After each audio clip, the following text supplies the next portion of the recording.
What's happening? This is Blair Johnson welcoming you to an episode of Badass Records Podcast. It is Thanksgiving today, and though it will no longer be by the time this is out, I wanted to give thanks to my loved ones and friends, everybody that has supported this endeavor for 3 years and change, and my wonderful Kansas City community. So much to be thankful for, and I hope that you were able to spend this day with your own friends and family, and had the opportunity to pause and reflect for what you're thankful for as well. I'm pretty excited to let you all know that my guest this week is Lisa Alpert of Manifest Collaborative, which is a non-profit fundraising firm that focuses on branding, content creation, strategic communications, public relations, development, and much more. Check it out at manifestcollaborative.com. Lisa's the owner and founder, and she's one of the coolest people to sit across from me to date.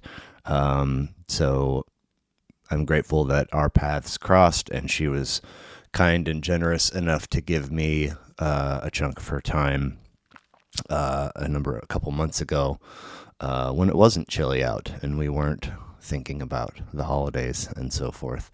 Badass Records airs, new episodes air Thursdays. You can view it on YouTube or stream/download the audio wherever it is you get your content. Everything lives on the website, badassrecordspodcast.com. If you need to holler at me, it's badassrecordspodcast@gmail.com. Socials are Twitter and Instagram. Again, grateful. Appreciate you stopping by. Hope you enjoy the show.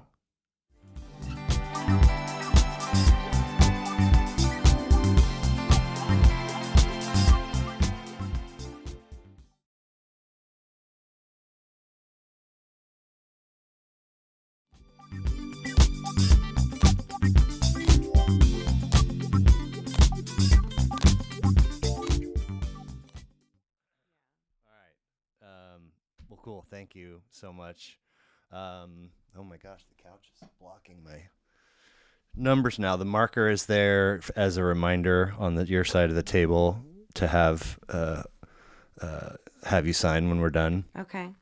So I think we're doing 147 of Badass Records Podcast. Lisa Alpert, hello. Hello. Thanks for being here. All that conversation before, was that part of the podcast? Bye-bye. Oh, yeah. Okay. I mean, it's just sometimes it's really long, Yeah, and then if we go 3 hours, it makes the whole thing 4 hours. But yeah. oh my goodness, I had a wild Saturday in that I was talking to a person who I thought was a dude. Okay. For some reason, the same way we were talking. They have a farm to fork place way out in Perry, Kansas. Okay. And they're like, well, we all have this 3 of us. We run this place. We also have jobs. So it sounds cool, but will you come to us? And I was like, yeah, I can do. I've done it a few times. Sure. And we're trying to and finally this person is like, you know what? My sister says she'll do it. Okay. Will you? So here's her number. Text her. I'm like, okay. So we're messaging, and she's kind of like messaging and then gone, and then she'll pop back up, and we hadn't gotten too terribly far, but she's like, oh my God, I just remembered that I'm moving to go back to school on the 13th. Can we do Saturday the 3rd? And I was like, yeah, sure. That's fine. So we set up all the details, and I'm putting the day to bed on Friday, and this dude messages me, and he's like, what time tomorrow? And I had not put him in the calendar and taken that date off the list. Mm-hmm. I was like, oh God, okay. So I said, can you do, because I was picking my kids up from camp at 4, and we had talked about 2. I was like, can you do 1 or noon? He's like, noon it is. And I was like, oh God. So now I have to cram to get ready for his. Oh. So he shows up and we do our thing. And then I'm like, bye. And then I just beeline down here, pack up all this stuff, suitcase, bag, backpack, get it all up, and then leave to go get them home, unpack, laundry started, shower, feed them, get them to their moms, and then hour drive Oh to my get to gosh. them. And then, it was 11:45 or something by the time I was home, and I had to unpack everything. And That's the part people don't see well, when you yeah, see parenting. It's all the in between yeah, stuff. yeah. It's like to get from one thing to the next. It's not that I have like it's totally cool that we have volleyball and Girl Scouts and a school recital tonight. It's all the packing in between Yeah. and the coordinating the Yeah. rides to and from. Which, you were talking about windshield time. Mine is at the end of the block. Oh yeah. So nobody but me pays any mind to where things need to be when. So it's just constant. Anytime there's a trip, it's like we got to go over 3 times to get, Oh, because yeah. it's not Right. that situation where it's like, well, Yeah, tough. yeah. You know what I mean? Yeah. You're not going back and forth No. for a Oh, jacket. man. Right. Right. Anyway, Oof. Yeah. so point being, I thought I was going to have that little sort of late night Saturday thing, and then nothing until, and then all of a sudden I'm like, oh my God, 2 in one day. And Yeah. anyway, so you might have to help me out with some of this, but founder and owner of Manifest Collaborative, Yes. consulting agency. Yes. Okay. Storytelling campaigns to help organizations reach marketing and fundraising goals, and around 18 months, about a year and a half Yeah, since that sounds your about right. launch. Yeah, February of 2023. But you're also director of external affairs and communications at the American Jazz Museum. No. Are you pulling from my Facebook Yeah. bio? Yeah, no. I left the museum Okay. to start my own business. So you're not also Not the executive currently director at at Heartland Chamber. I was like, who is No. this person? Is this all on my Facebook Yeah, profile? well, Wow. start date I should update to that. present. I Yeah. should check that out. Okay, so you're just doing the thing, Yes. and that's you. That's your That's me. thing. That's my thing. Yes. What is it, and what was the kernel that sprouted the whole endeavor? Whew. Okay. Well, so have spent most of my career, I've spent all my career in Kansas City working at different nonprofit organizations, working for the city, worked for Parks and Rec, worked for the Jazz Museum, worked for United Way for a long time. That's where I got my start. And in that time, when you're a nonprofit worker, the other duties as assigned better than anybody else. Like you just kind of pick up and you learn how to do everything under the sun. So throughout my career, I've picked up skills in marketing, fundraising, PR, media relations, graphic design, copywriting, grant writing, all of that. And I was reaching a point at the Jazz Museum where we had just done so much amazing work. Like what is happening at the Jazz Museum right now is incredible. 18th and Vine, right? Yes. Okay. Yes. And I'm really happy that you know that. The other day, someone did. I hate it when people don't even know where. The chamber is also Chambers West Bottoms, so kind of just down the way, right? Yeah. Right. Okay. Yep. The other day, someone didn't know where it was. Yeah, no, I don't- did not know where the Jazz Kansas Museum Cityan? was. Yes, and it happens all the time. Are these Johnson County folks? That's the thing about jazz is that people who live in Kansas City don't understand what we have. People come to Kansas City for the jazz because they know all about it, but your average Kansas Cityan only gets the jazz that their company like caters in for their for their staff event, or maybe someone comes and talks to them during Black History Month. But people don't really understand Kansas City jazz. So no, people. Charlie Parker. I mean, just yeah, the tip of the iceberg, Yes. and it goes. that's right. That's right. The coolest thing that's ever happened to me in my life was because of Charlie Parker. Oh, for real? Oh yeah. Oh yeah, for sure. Yeah, I was wondering if I was going to have the opportunity to tell this story. You're gonna have to like stand and scoot to get that thing in if you want it. Oh, I'm good. No, I'm just Okay, just a okay. I'm just an antsy person. I move see right people along. when I was At one point, I might stand up and walk around. No, I won't. do it. Okay. Do whatever you All got. right. Okay. Okay. So let's see. So Coolest thing that ever happened coolest to thing you. that ever happened to me, and then we can talk about my business Okay. after that. Okay. So American Jazz Museum. I was getting to know some of the musicians, and was that a spider? Mm-hmm. Whoa. Do you have spiders under the table? No, Okay. not that I'm aware of. I'll let you know. Yeah. Now I feel like I'm feeling them. No, I'm just kidding. You're fine. Okay, so American Jazz Museum. This was just a couple weeks before the Chiefs went to the Super Bowl in Miami. So this Okay. was 2021. These musicians reached out to me on Facebook Messenger and were like, we're hearing about this Disney exhibit. Disney World is doing a jazz exhibit called The American Adventure of Jazz, and they're partnering with jazz museums across the country. Please tell me that we're involved in this. And so I looked it up, and there's this new press release out, and it's like 4 other jazz museums, and they had left Kansas City off the list. Who? What? Right. That was my reaction. Precisely. Okay. So I went to work the next day, said to my boss, we got to do something about this. And I Are don't, you Inside Out? Are you familiar with these Yeah. films? Mm-hmm. Do you like them? Oh, I love them. Okay. Yeah, we just saw Inside Out 2, finally. What'd you think? I loved it. I loved Inside Out 2. More than the first one? Yeah, I think so. God, anxiety drove me nuts. Well, anxiety is me. Anxiety is my life. Well, I am anxiety. If I'm you and somebody says, please tell me we're involved, and I go to look it up, Yeah, I went into total. That was me.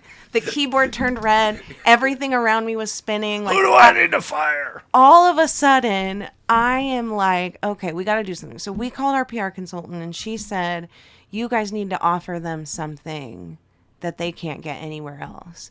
Well, Charlie Parker's plastic saxophone, his Grafton saxophone from Jazz at Massey Hall, the best jazz concert of all time. Literally, that's what this 1953. May 15th, 1953. Good. Nice. I appreciate you for having that knowledge. But Kansas City has no idea. But she said offer them something they can't get anywhere else. So obviously we think of Charlie's saxophone. Well, then we think of all the people we would have to ask and talk to about the idea of offering Disney World Charlie Parker saxophone, which would require unbolting it from a case that it's been in since Cleaver brought it in the 1990s. But we got like some begrudging, okay, if you can make this work. So basically, here's what happened. I was like, okay. And actually, I got to give credit to my old coworker, Luke, because he said Shouts out to Luke. Luke, music by Skippy. Music by Skippy. This is actually someone also that you should. He's incredible. Okay. He was the first person I thought of. I was like, I'm going to tell him he needs to talk to Luke. Luke is a local artist, local performer.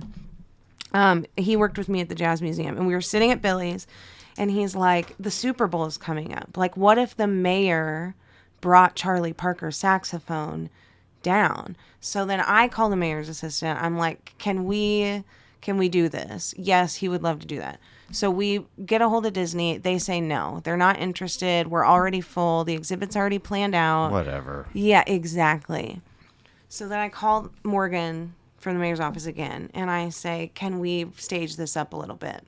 Are you going to be okay if I contact the Disney World emergency PR line and say that our mayor is really unhappy that Disney did not include Charlie Parker's saxophone, and that he is going to be down there in 2 days. This was on Thursday, and the Super Bowl was on Sunday.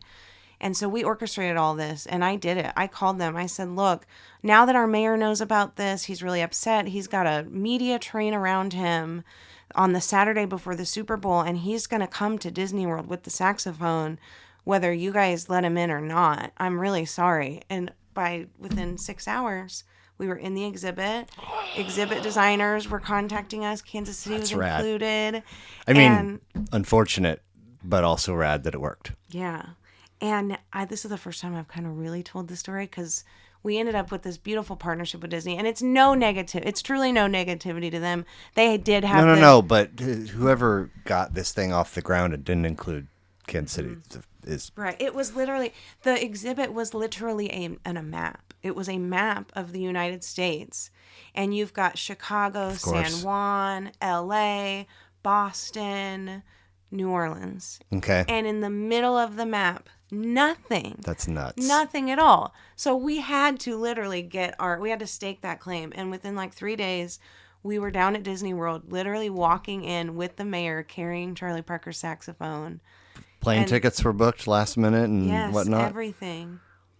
And that will forever go down as the coolest thing That is cool. probably that I've ever done. That is really cool. It'll be hard to top that in my career, but Medeski, Martin, and Wood. I don't know if you're familiar with this jazz trio. This is the cover to their. oh, I was drawn to that. I wondered what that was. That's their logo. I love So John Medeski is. I mean, I got goosebumps. Keys. Okay. Billy Martin is on the kit, and Chris Wood plays the upright. Are they local? New York based. Okay. But they are. I mean, this is Notes from the Underground is their debut from '91. Friday Afternoon in the Universe came second. Maybe it was 90 and 91. Who would you compare them to? Like, who do they sound like? No, they don't. Nobody. Okay. Because I mean, by the time late '90s, I was like, I can't, because they like a good comic.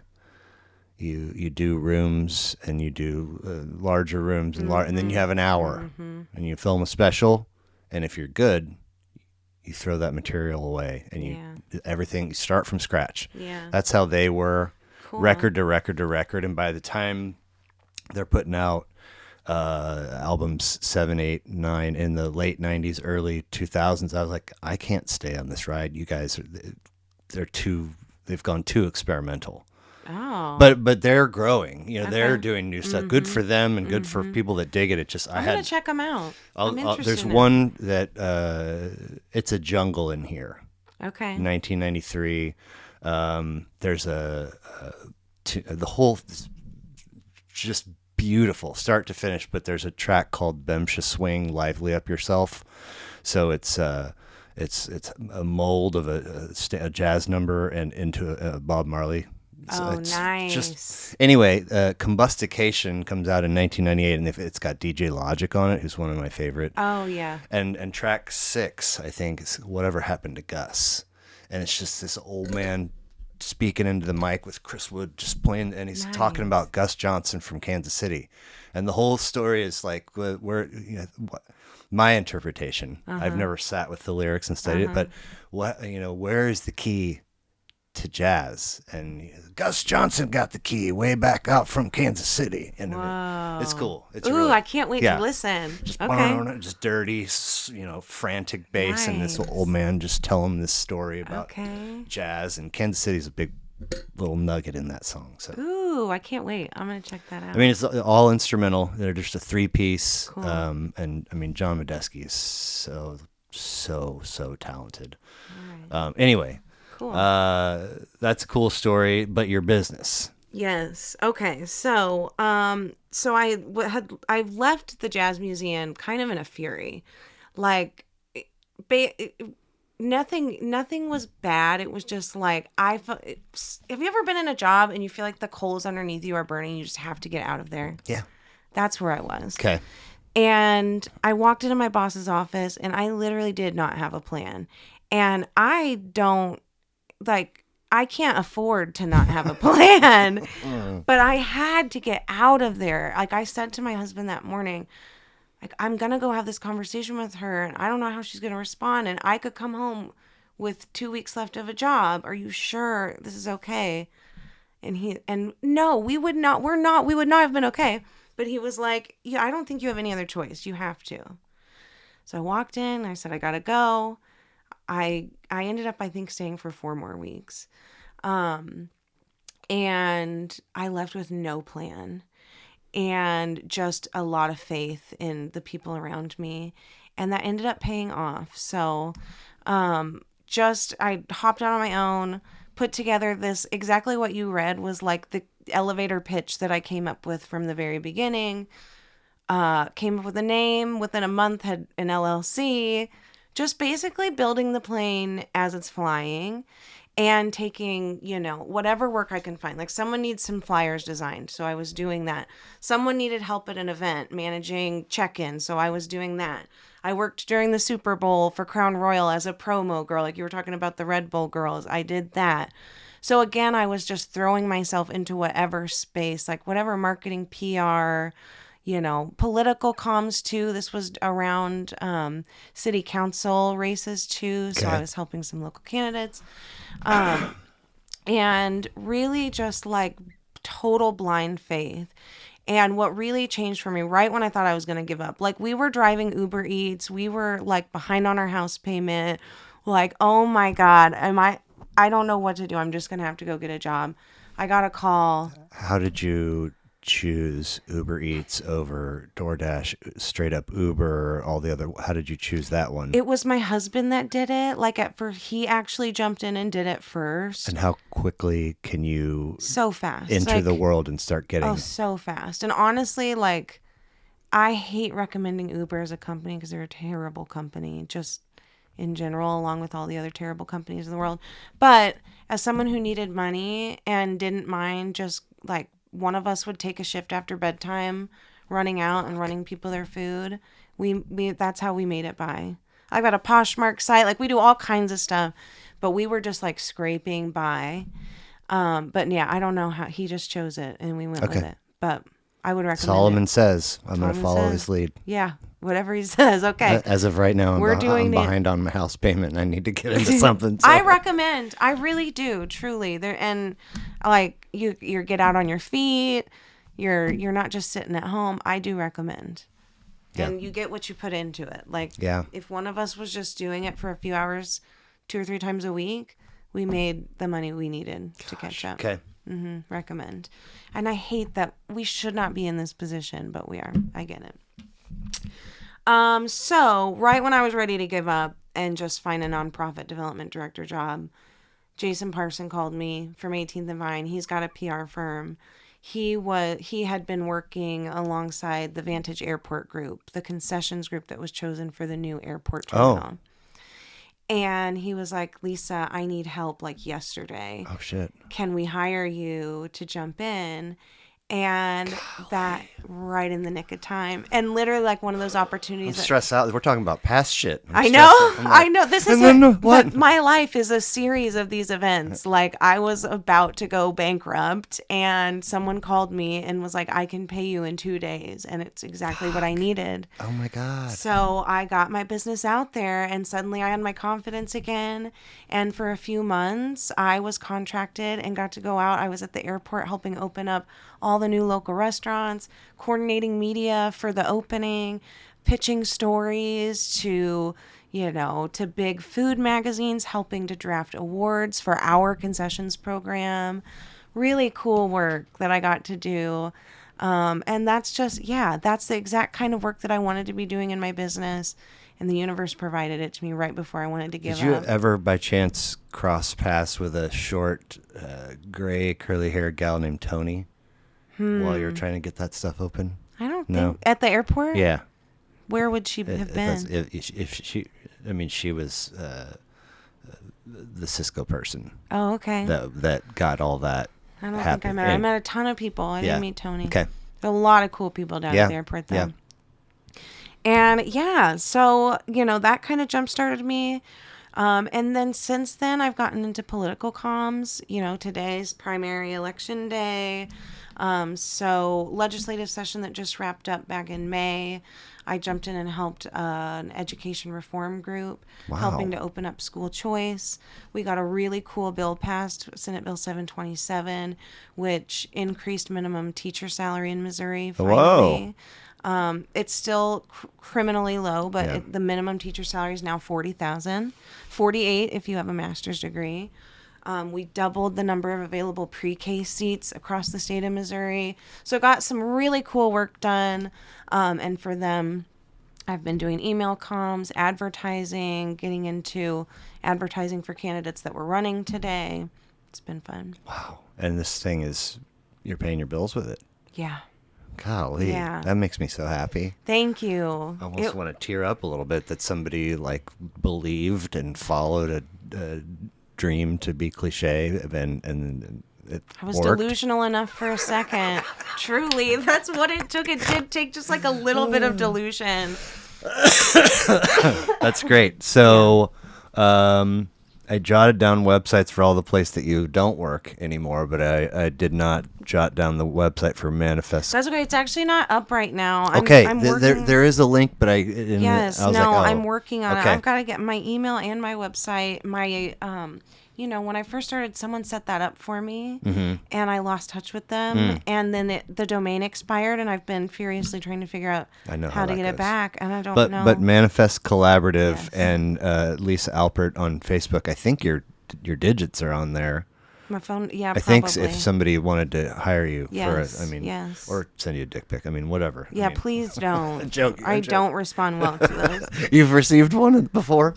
I bet if you surveyed a group of Random? random women my age, 9 out of 10 of us would raise our hand. Golly. Yeah. And so where I go with that is I want to do my own survey and randomly ask people that I know, but like somehow hook them up to a polygraph. Have you ever sent one? Oh God. Because I don't think, I mean, I'm being wildly naive. I don't think that I know anybody that ever has, but I know that's not accurate. I'm sure you do. I'm sure It's you just do. crazy. It's crazy. I was about to once by request. Okay, well at least it wasn't unsolicited. No. And I kind of had to be like, Discreet. no, talked into it. I was like, I don't know. And they're Oh. like, come on. Like, and so I, okay. And so I, Were you like at a party or something? no, You had I to was, go, I was, you were at home I was alone? home alone. Oh, you And had no reason not to then. I don't want to, I don't, whatever. So like the minute, I'm not even kidding, to the nanosecond, the minute I clicked it in my mind, I go, I wonder if this syncs to the kid's iPad. And I got up, and nobody was home. And I got up and went and got the iPad. I was like, oh my God, it does. Yeah. It does. You know, Yep. scrub all every, anyway. I have So run into this issue before. never again. Yes. So I've actually never Okay. sent one. I took one and then deleted. So did you get into the dating game later in life after kids? You weren't sending any before kids then. No. Okay. No. I see. I mean, Do you fall into the millennial category? Or I'm the 50 Gen? this year. Okay. I'm Gen Wow, X. I would not guess that. You're Gen X. Okay. Yeah. Okay. So like I moved back to KC in 2000 and was here for like a year and change before I had a cell phone.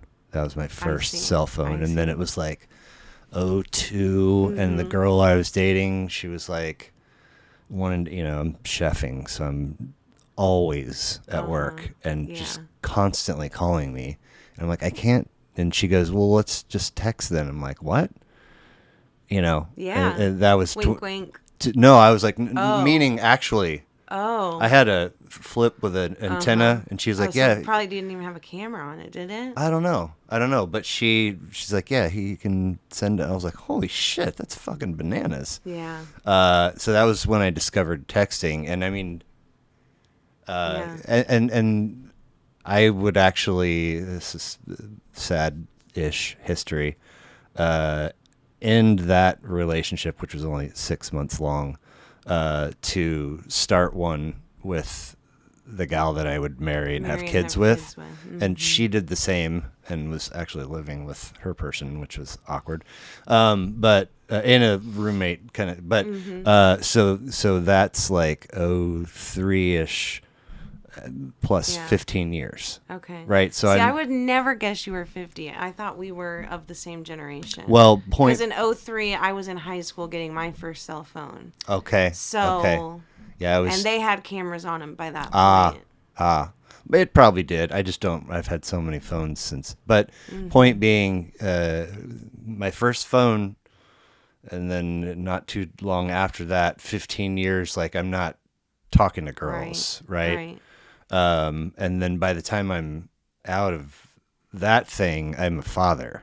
And also, not that many people want to fuck me. So, like, why do you want to see an unsolicited? You know what I'm saying? Like, it just. You are in a phase in life when your phone syncs with your kids' iPads, though, and that is that is a very important distinction. And for a half a second, I was like, "There's probably a way to," and I was like, "I don't care that much. Yeah, I yeah. don't have the bandwidth to research No, how." I figured out how, but you got you have to be careful. I don't care that much.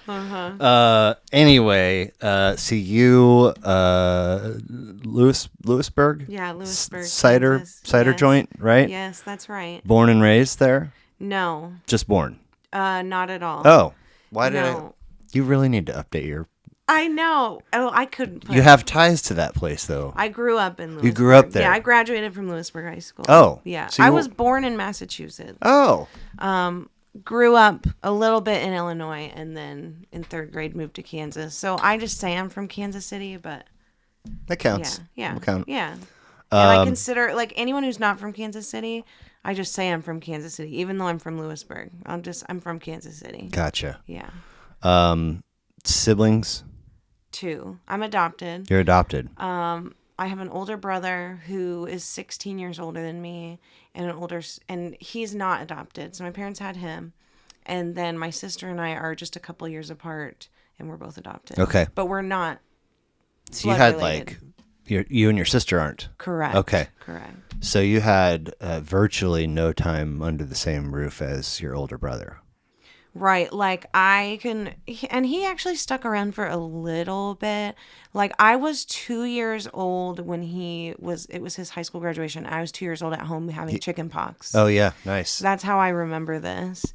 And for a few years, he still lived with us. Yeah, no, not really at all. Okay. Yeah, he was just like an adult pretty much at that point. But you're the baby I'm the of the baby. three. Oh, yeah. Okay. And how did your folks meet?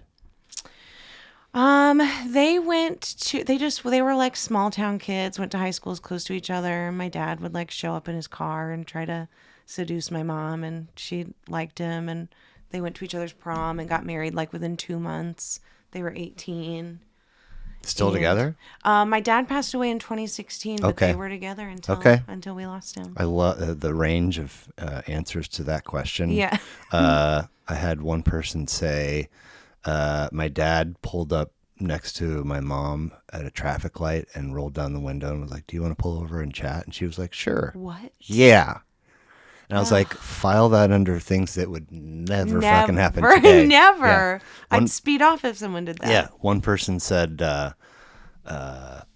and by the way, leading up to this question and then the whole way, the rest of it, zero qualms with anything. But I asked that question. He goes, "You know, that's their business. I'm not going to get into it."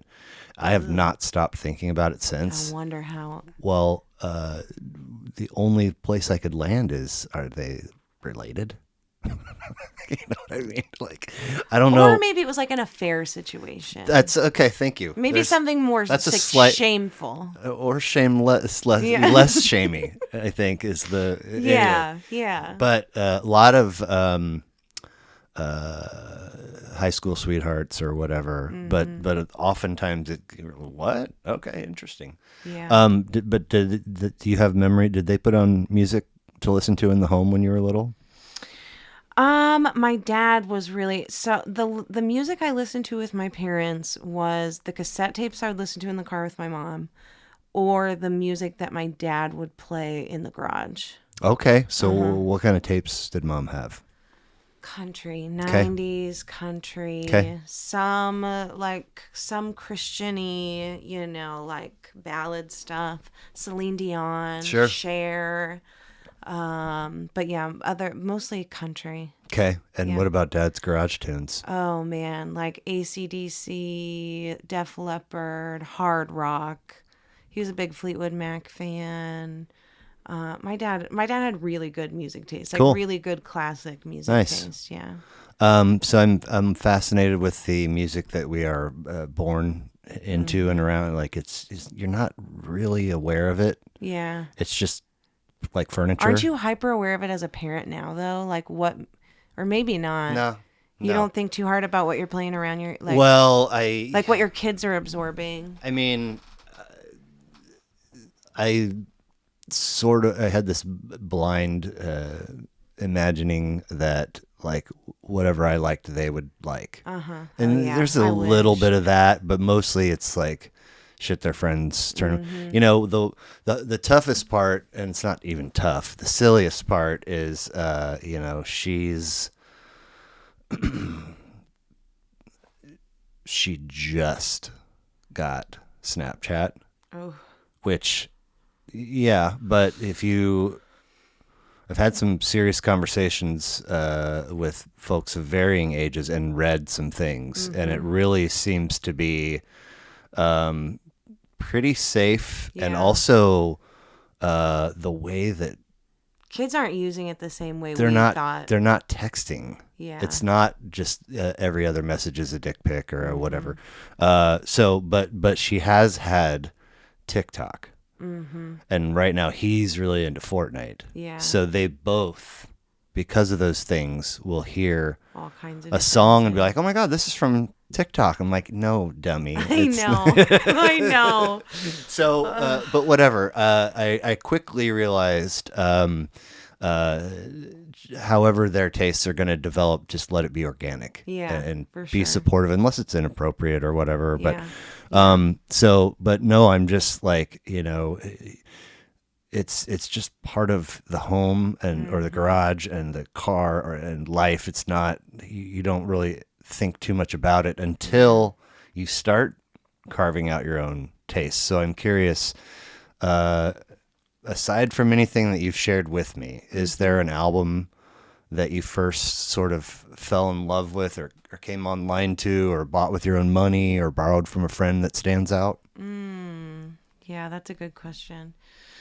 Um, you know, I would say what's really hitting me is probably well, and it's interesting. I'm going to talk about this because I've thought about this album a ton and the fact that I didn't put it on my list. But probably Death Cab for Cutie's Plans, I would Okay. say. Which I think was like 2003-ish. So that was like early high school days. I had been buying my own CDs, like, you know, kind of, I tested out every genre. Well, what'd you buy first? First, gosh, I think I bought like the Ramones, but just to be cool. Yeah, that Like counts. because Target was selling the Ramones t-shirt and I felt like in order to wear this shirt I had to buy the album too. Hey, So I did street that. cred. Yeah. I knew I had to earn it. Yeah. The anxiety started young. I knew I had to study it before I could wear the t-shirt. Oh my gosh, that's funny. Yeah, but like really like what stands out to me like when I really started deciding what kind of music I liked, it was like 2003, 2004, summer band camp. I'm suddenly like around kids that are like me, like a little weird.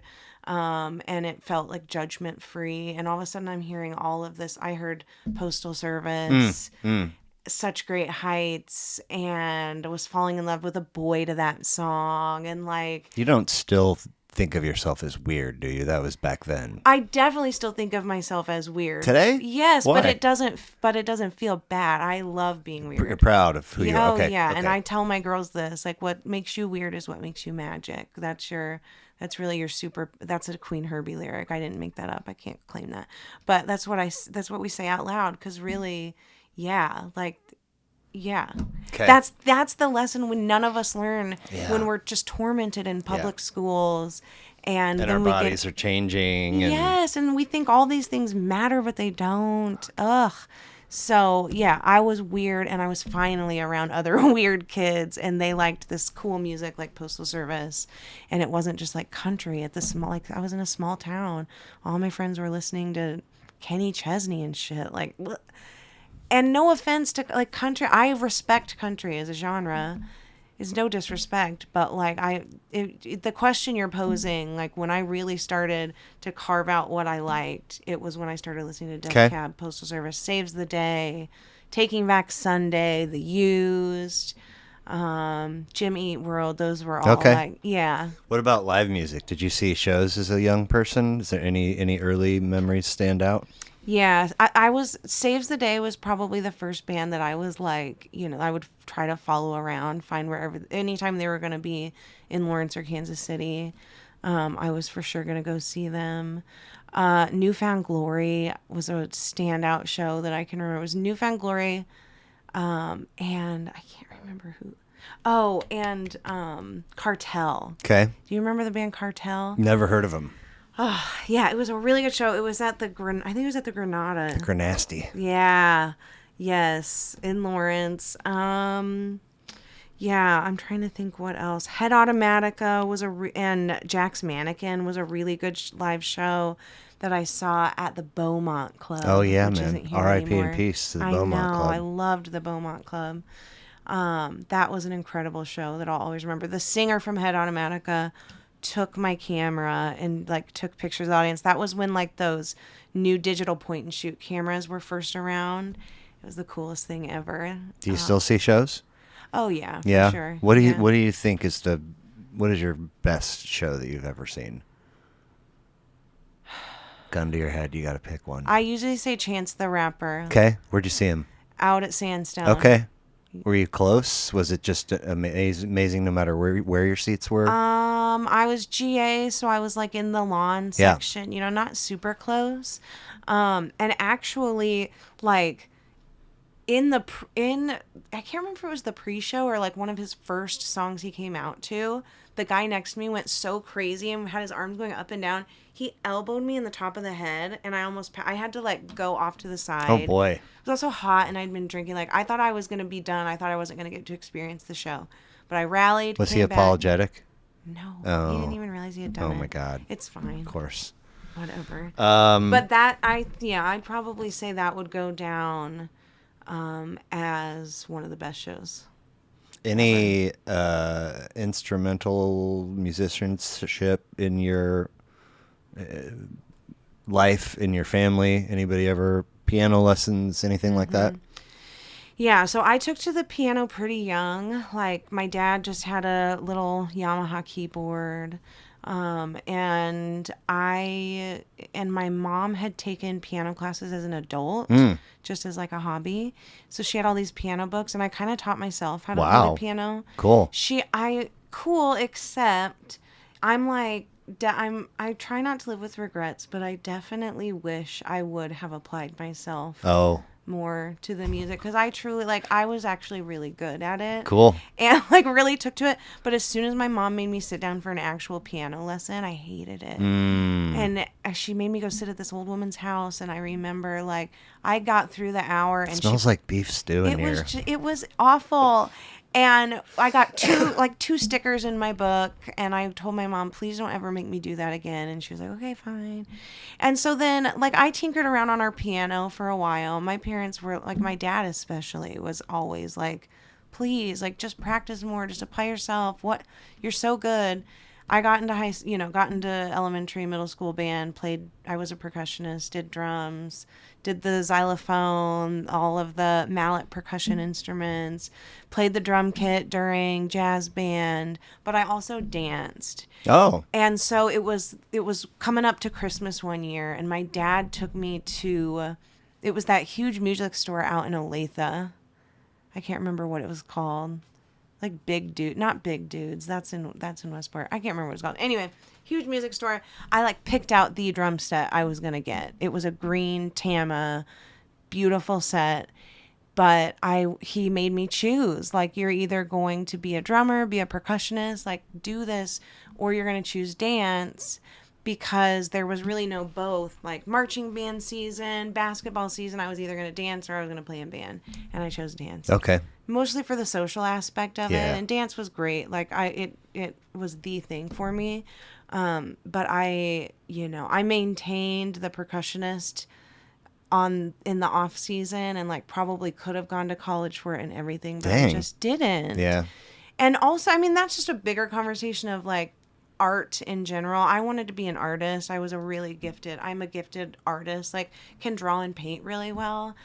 And like You all do my that with your kiddos? Oh yeah. Nice. Oh yeah. Actually, something really funny happened the other day. I'll have to tell you this funny story in a second. But I let all of that go because everyone was like, "Well, art and music don't pay the bills." Yeah, of So course. then I went off totally lost and spent 5 years in college because I didn't know what I was going to do with myself. Where'd you go? Johnson County Community College for 2 years, and then I went to William Woods University Okay. for 3 years.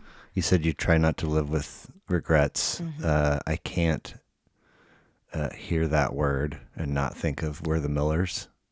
Okay. Do you know this movie? Is that with Ben Stiller? Jason Sudeikis. Oh, okay. And Jennifer Aniston. Uh-huh. And they are. I have a really bad memory, so if I've seen it, I don't remember, but I probably haven't seen it. So it's the two of them with these two young people, and they're traveling in an RV as a family to execute this drug deal. Okay. And they wind up. They have a bunch of sidetracks and pitfalls, but they wind up at a carnival. And one of the young people, they're teenagers or whatever, and they're posing as the son and daughter. None of them are related. They're all just kind of anyway.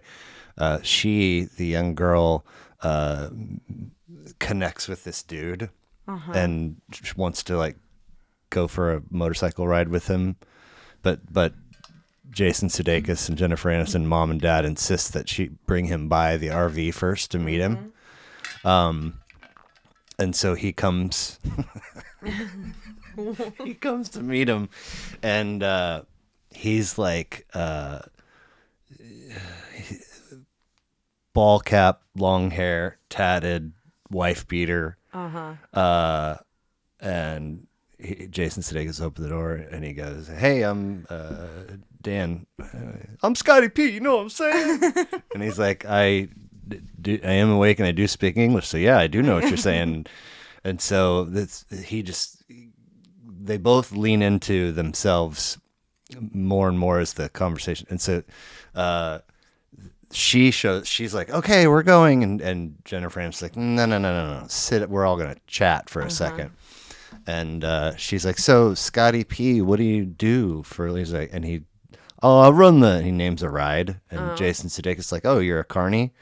And he's like, "I love the tats, man, and there's one right here." No regrets. no regrets. Oh, that's funny.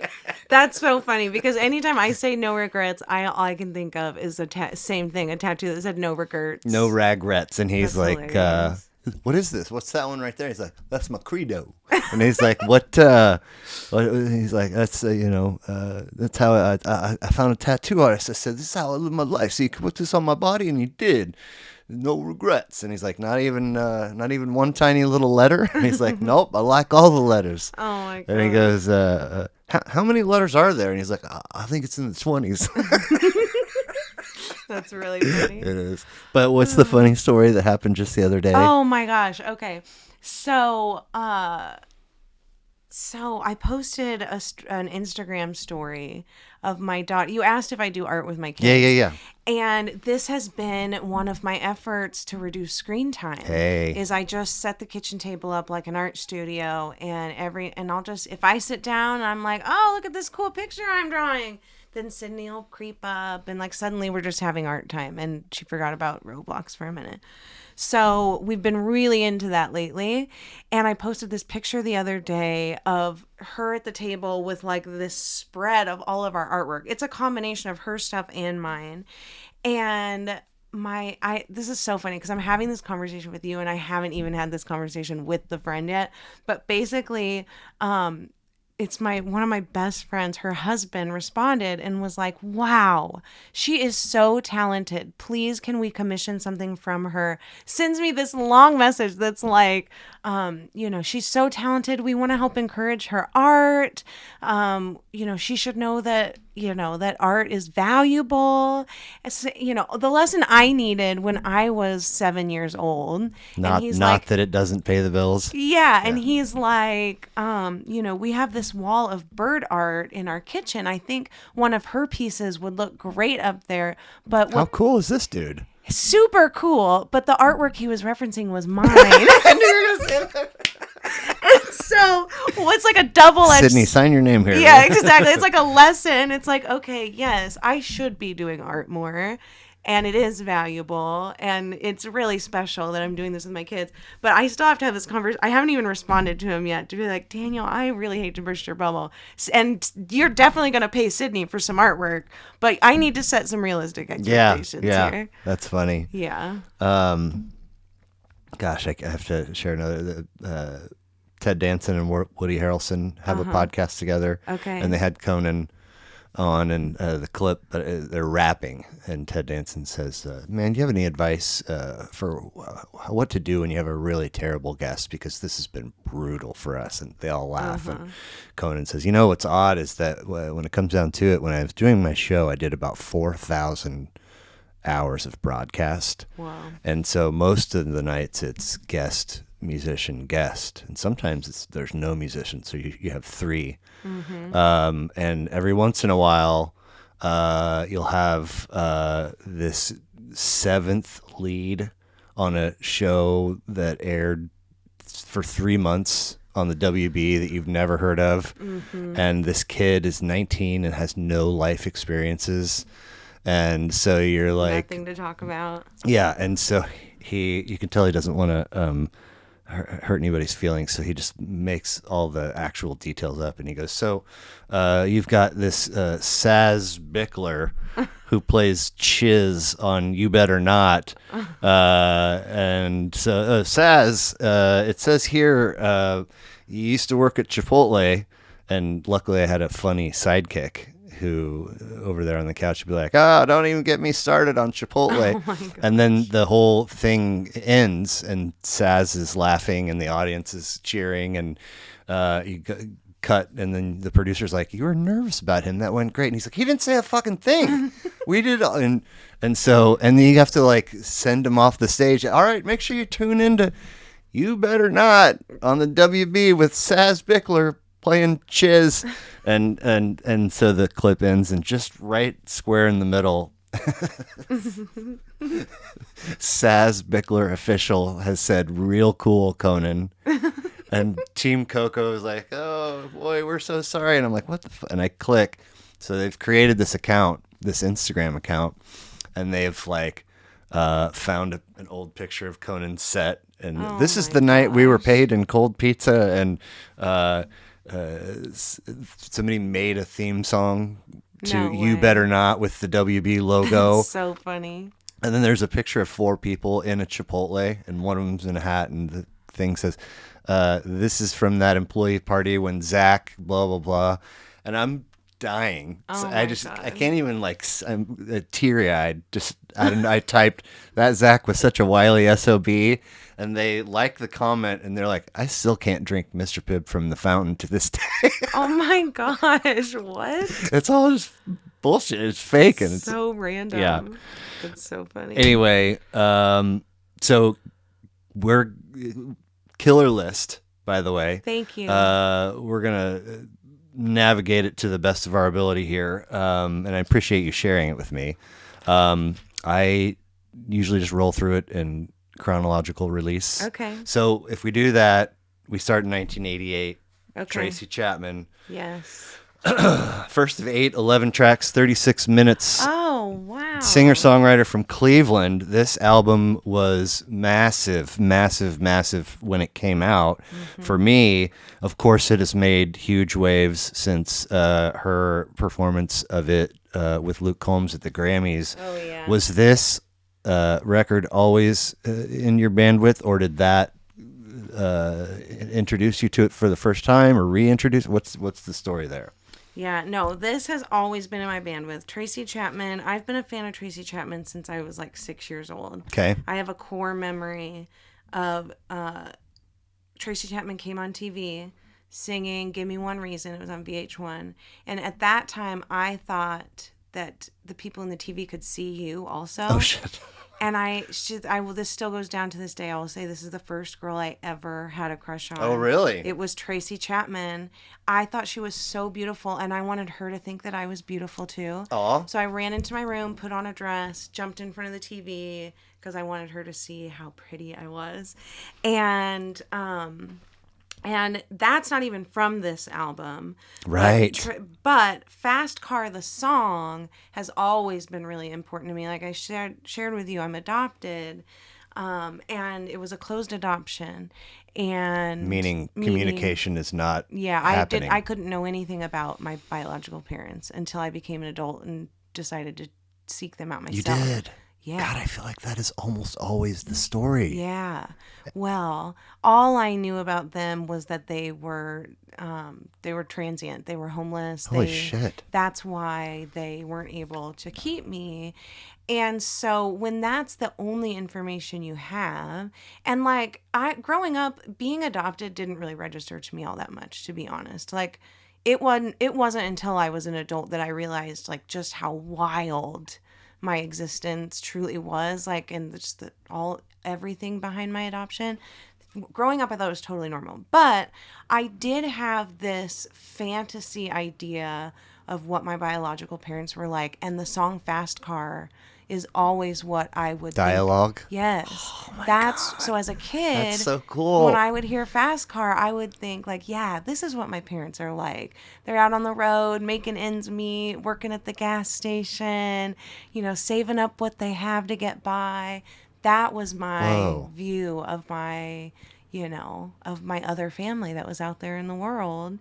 And so "Fast Car" has always been a huge song for me. God, I fucking wept like 5 times in a row. Yeah, I was sobbing. Dude. I was just sobbing. I could cry right now just thinking about it. Because I to be saw honest it with got you, sent around, and it's a still yeah, and I'm like, country dude. And first, Tracy, where the fuck have you been? And then I'm like, I don't know if I'm gonna like this, and I'm like, yeah, oh my God. yeah.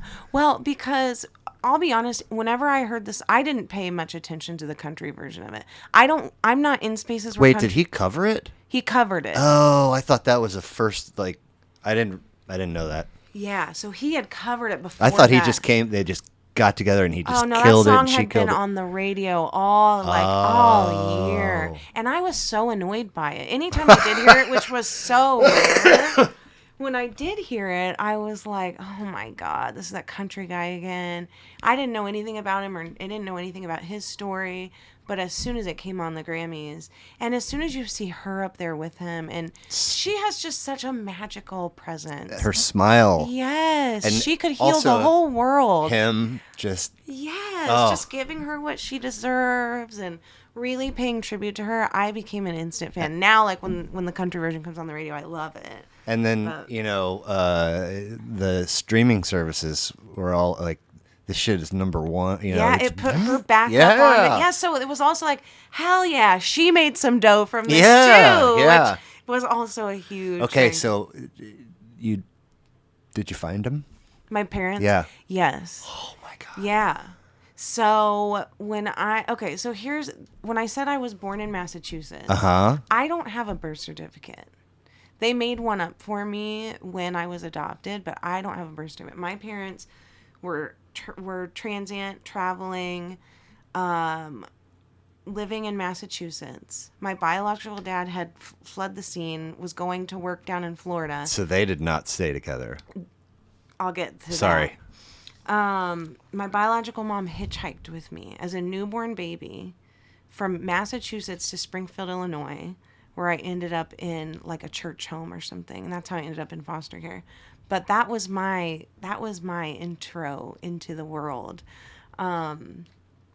Possibly in Fast Car. Yeah, literally. Maybe. Yeah, I know I was born in a hospital. I bet I've never physically been to Massachusetts, but I think if I went in person, I could potentially get them from a place of records. But anyway, it's not even that important to me. No, I found my biological parents Okay, it was a summer during college. It was my sophomore year of college. And this was when MySpace was huge. This was 2007. And I had looked on ancestry.com. All I had were their first and last names. I think maybe I had a birth date. But I really had not a lot of information. Like the paperwork that I had gotten from my parents who adopted me, a lot of stuff was all blacked out. So there was like, it would be like, children, other children are staying with his mother, and then it would be blacked out. So I couldn't Damn. even see like family member names. Now I remember doing, just for curiosity, trying to look at shit on my and answer and I'd get like a step and then a step and then it'd be like a pay. And I'm like, Exactly. well, Yeah. I'm in grad school right now. I haven't even Exactly. met And him. I was in college, so I wasn't doing all that. 'Kay. I was like, I expired my Ancestry.com trial within 7 days. That Ancestry did help me find a biological aunt who I found her name and then I looked her up on Facebook. Found her on Facebook and sent her a message that said, I think you might be related to my biological mother who I'm looking for. And she wrote me back right away and was like, oh my God, I've been looking for you. I'm so glad to have found you. She had put together this whole like scrapbook for me in case we ever met. And she mailed it to me right away. What? Yeah, she had been waiting for me to find them and contact them. Yo. Now, this was still like, the impetus of me trying to find them was for medical records because I was like getting into, I was like, I wanted to know what I was like predisposed to. It was also like a lot of curiosity about my parents, but I wasn't quite sure that I was like trying to reunite with a whole new family. Yeah, it's like every 10 strokes of the keyboard, you're like, are you sure you want to do this? Yeah, Kind of. exactly. Well, and just as I would get connected with her, then it's like, okay, now she's mentioning me. Now there's expectations. Oh no. So managing that was tricky. I bet. But she said, yes, your biological mom, she's still houseless. She's traveling right now. As soon as I get back in touch with her, I will let you know. 20 years later? Yeah. Same thing with my dad. Nuh-uh. Yeah. So the way I found my dad was on MySpace. I found a profile with his name and a birth date that looked similar. And in his top 5 was a woman named Carla who looked a lot like me. And You're making this up. no. Wow. And I was like, hi, Carla, I'm looking for this man, James, that I see you're friends with. I think I might be related to him. And same thing, right away, she was like, oh my God, I think you're my sister. I've been looking for you. I've always wondered where you were. Sister? Yeah, half sister, different mom, same dad. Okay. But yes, she was a couple years older than me. She was the child referenced, like when I was telling you, like it would say the older child was staying with this relative. She was the other child mentioned. So, like, I had found her, but same thing. She said, yes, you're adopted. Yes, he's our dad. He's traveling right now. Dad's pullout game sucks, by the way. Yeah. I mean, no offense. Over and over again. Oh, really? Yeah, same with my biological mom. There's Jiminy. with my biological dad, it's just me and my sister. My biological mom has 3 other sons. But yeah, it was the same thing. And she said, our dad is working on a carnival right now.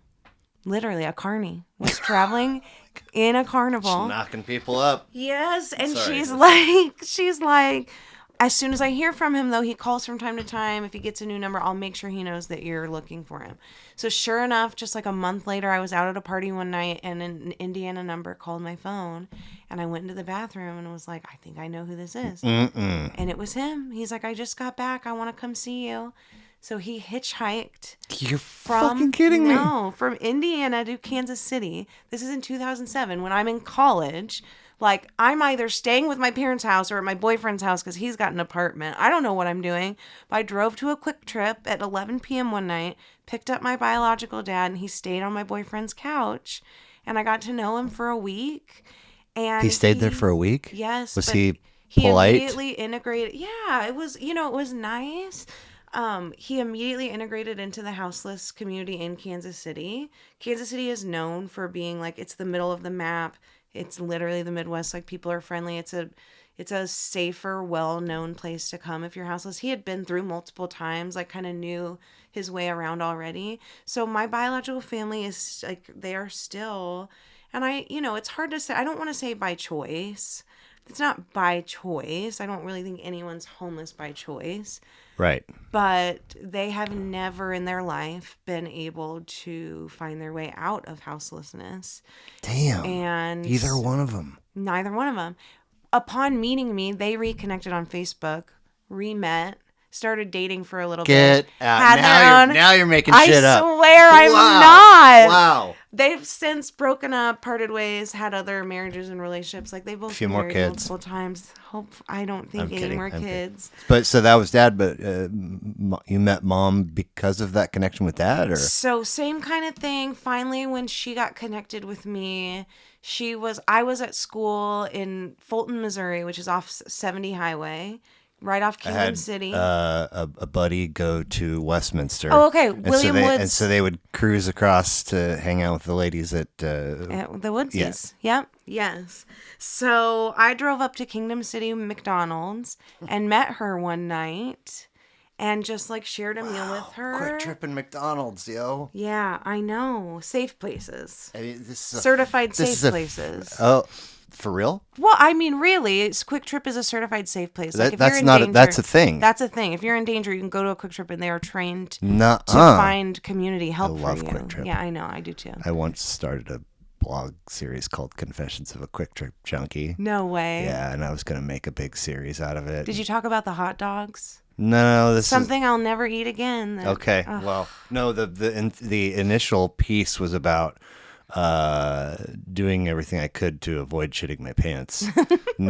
It didn't have anything to do with Quick Trip. It just I needed to get there and use and the use facilities. their great bathrooms Yeah. that are great for that. Yeah, Truly, yeah. if you're in that emergency, yeah, that's really good. So at the would time, you write it as you were doing the deed? Like, is that the idea? so Or after? the whole thing, that first piece happened, and then I was on the road a lot for work. And so and to this day, I'll do everything in this little Columbia trip, like I center my refuels around Quick Trip. Yeah. Just because. Yeah, because you don't want to get stuck at like a random BP off I-70. It's 1,000% about the breadth of inventory that they have and the fast exchange. For sure.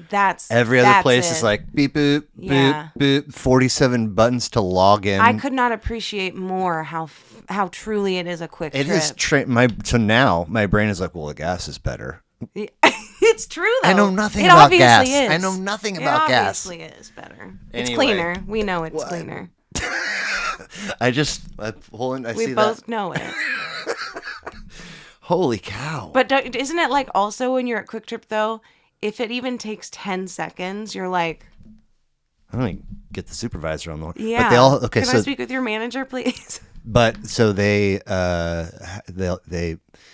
way back then when this was an idea, there was the one that I was going to the most, like by near home, had this this smoke show who was always there, and I was just like, yeah, I'm married and a new dad, whatever, but she's always there and just killing it. Yeah. And I'm like, one day I'm like, what is your story? Like, I don't, come here often. And she's like, I'm a floater, right? This place was struggling. And I'm like, it was? You're like, I'm single-handedly keeping this place alive. She's like, by our standards. And I'm like, well, from the customer standpoint, not noticeable. So they'll send you to a place, and she's like an exceptional. I've since noticed this and so they all have store numbers. And so I started kind of making just acquaintances with people that are waiting on me often. And hey, what's this store number? So that I could be like, the other day I was at store 119, and then I can kind of fictionalize the rest and plug in some real details. Yeah. Just for the sake of, but anyway, doesn't matter. I love that. Holy smokes. So is there still communication or no? We're still Facebook friends. My biological mom will she'll message me from time to time. She'll text me when she gets a new phone. I try to stay in touch. But there's a boundary that just is there. I don't know. I That you mean, put up? yeah, for Did they sure. ever try to like? Like my biological dad, I think he had a little bit harder time with it. He was a little bit more he's just more like soft-hearted. I don't know how else to say it. And like he went to lunch once with me and my adopted mom and just like thanked her during that time that he was there for that week.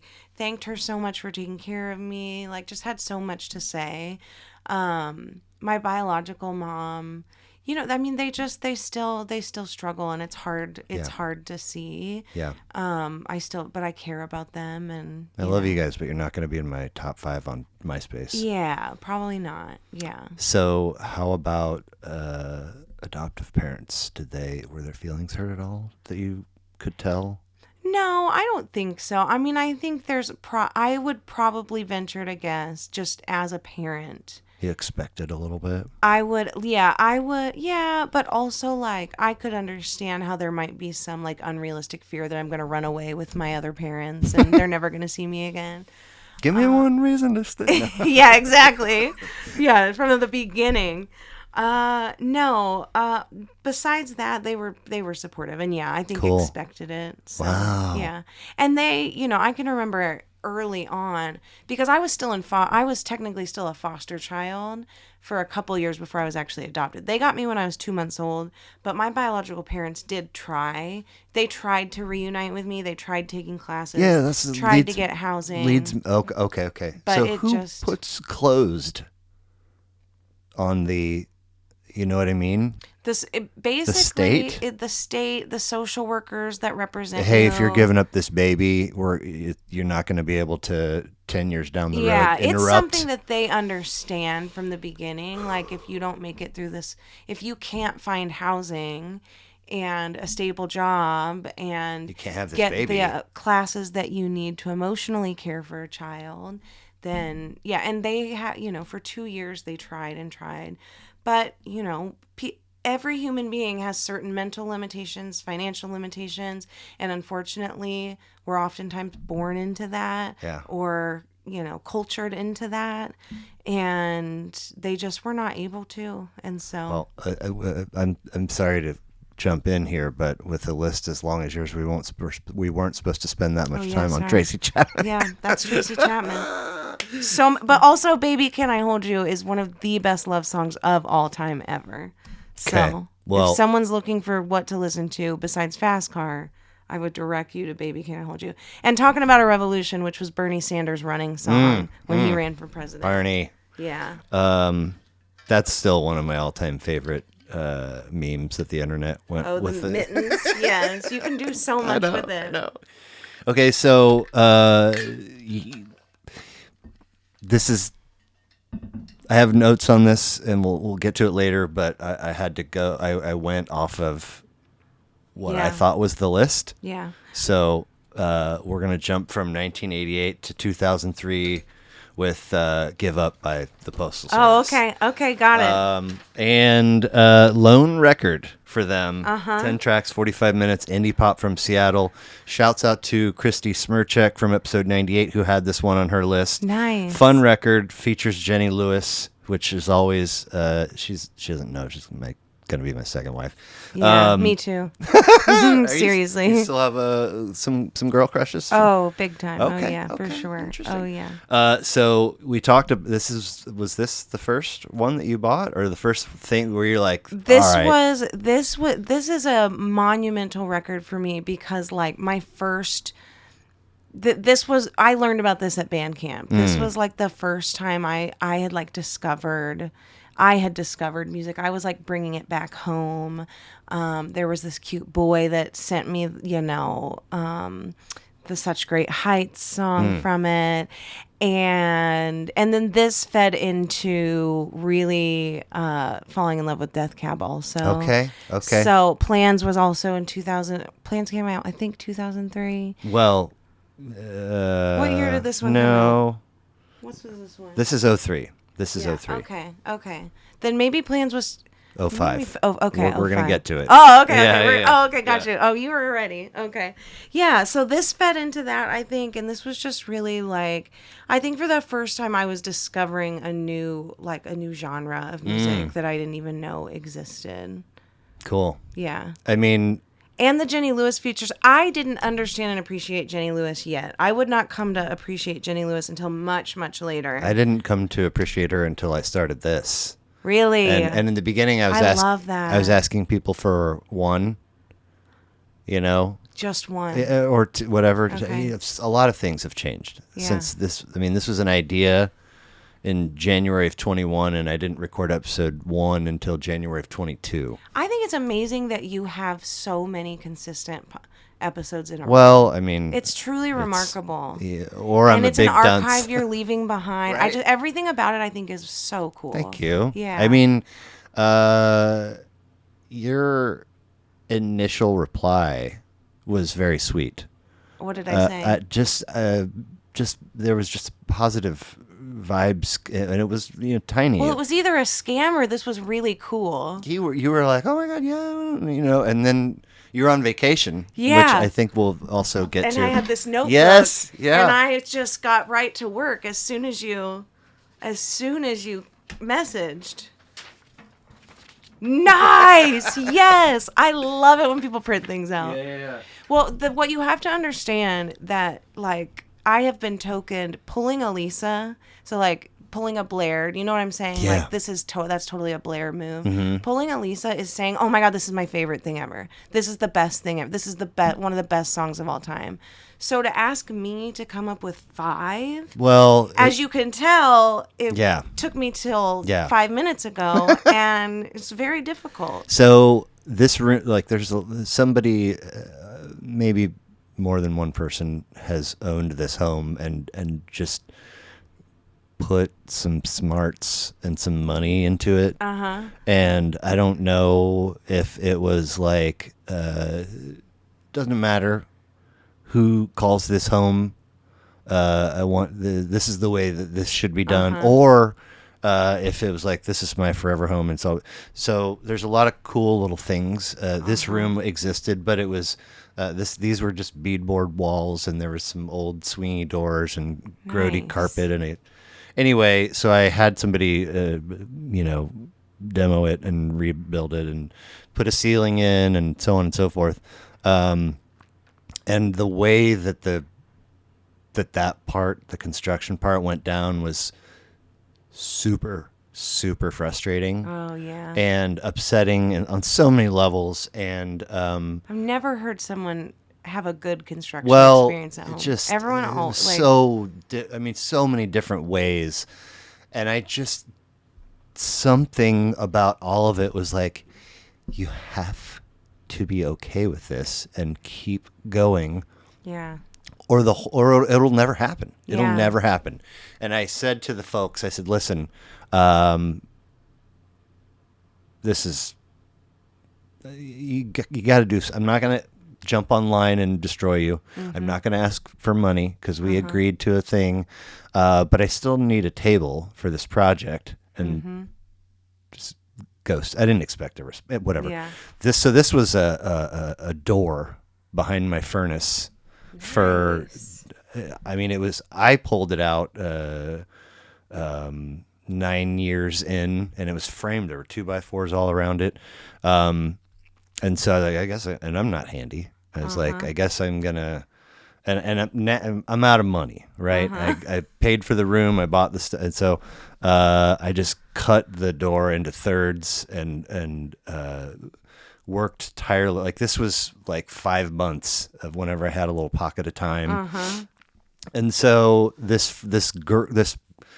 whoever I know, hey, yeah, of course. And so this girl that I actually went to kindergarten with, shouts out to Melanie, she's like, Jenny Lewis acid tongue. And I was like, yeah. okay, cool. So one Yes. afternoon, I'm down here and I'm going to check that out. So I'm like, fuck, this is good. Yeah. And then whatever it fed me, it doesn't go into like another record. It's just stuff like that for like 2.5 hours while I'm making I this. love that.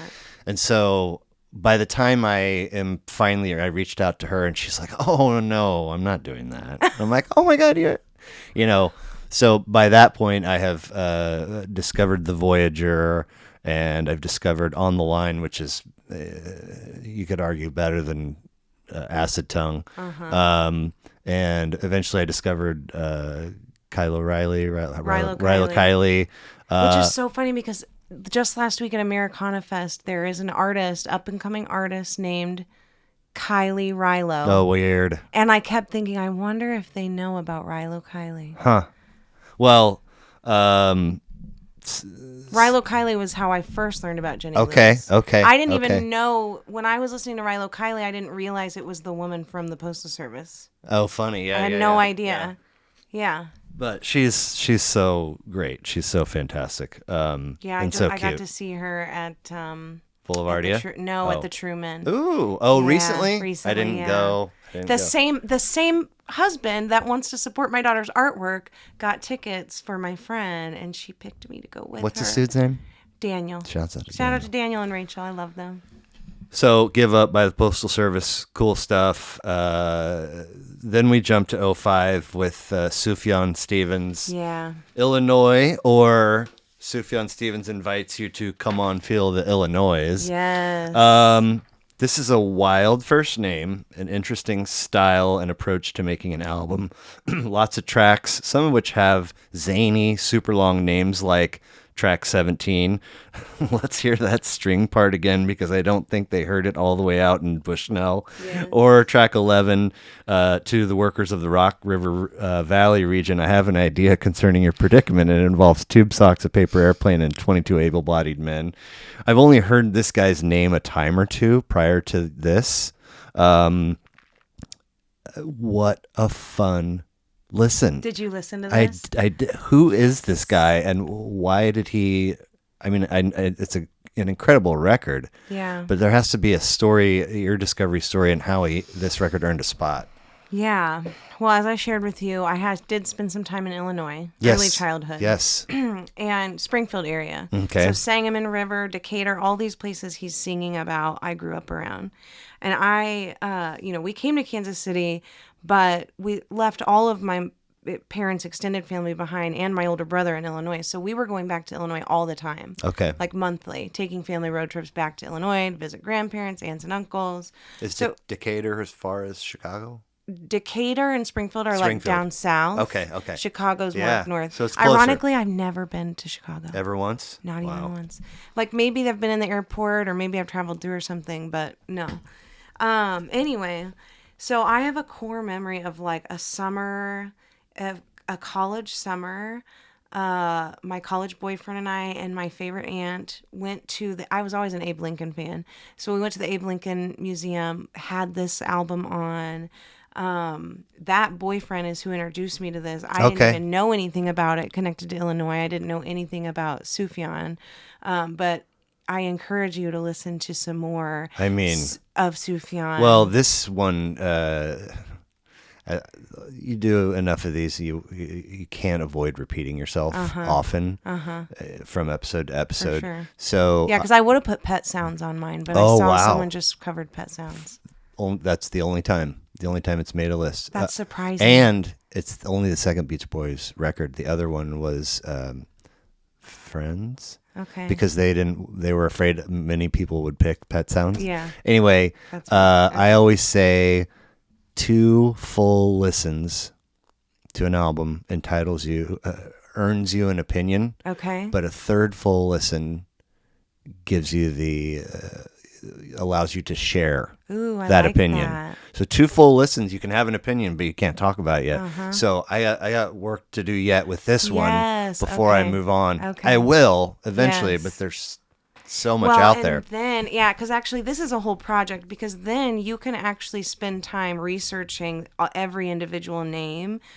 Song name because there's stories behind all of them. I'm sure. Like look up the Black Hawk War and all of a sudden you have just a real quick picture into colonization in America and you learn about the real war of Black Hawk and who this man was. Like there are amazing stories behind all of these songs.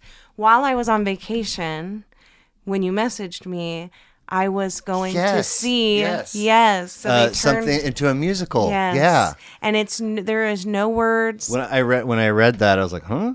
Yeah. Oh my Oh, who? gosh, it was What? And now I'm like, amazing. wait, you were wow while we were messaging. Yes. I love it when No that happens. words. No words, just the songs. So they have this beautiful small, like 2 or 3 voice, harmony that sings his songs, not in the order of the album, but pretty much every song on the album.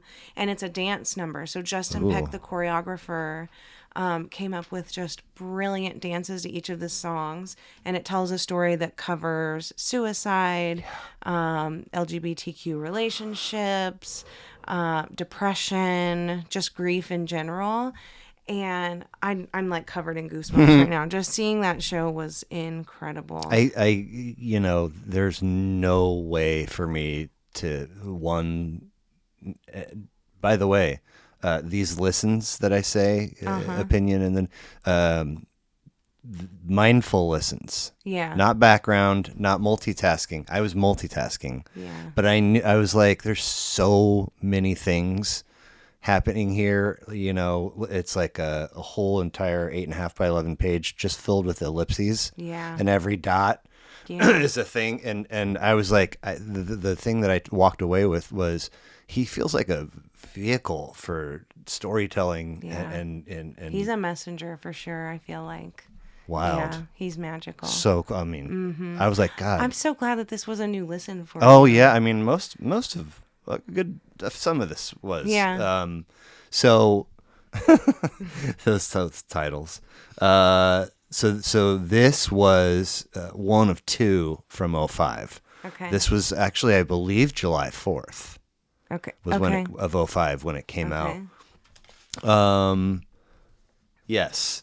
And then August 30th of the same year is Plans. Death Cab. Yeah. 5th of 10, 11 tracks, 44 minutes. Washington State rock band with a fairly widespread fan base.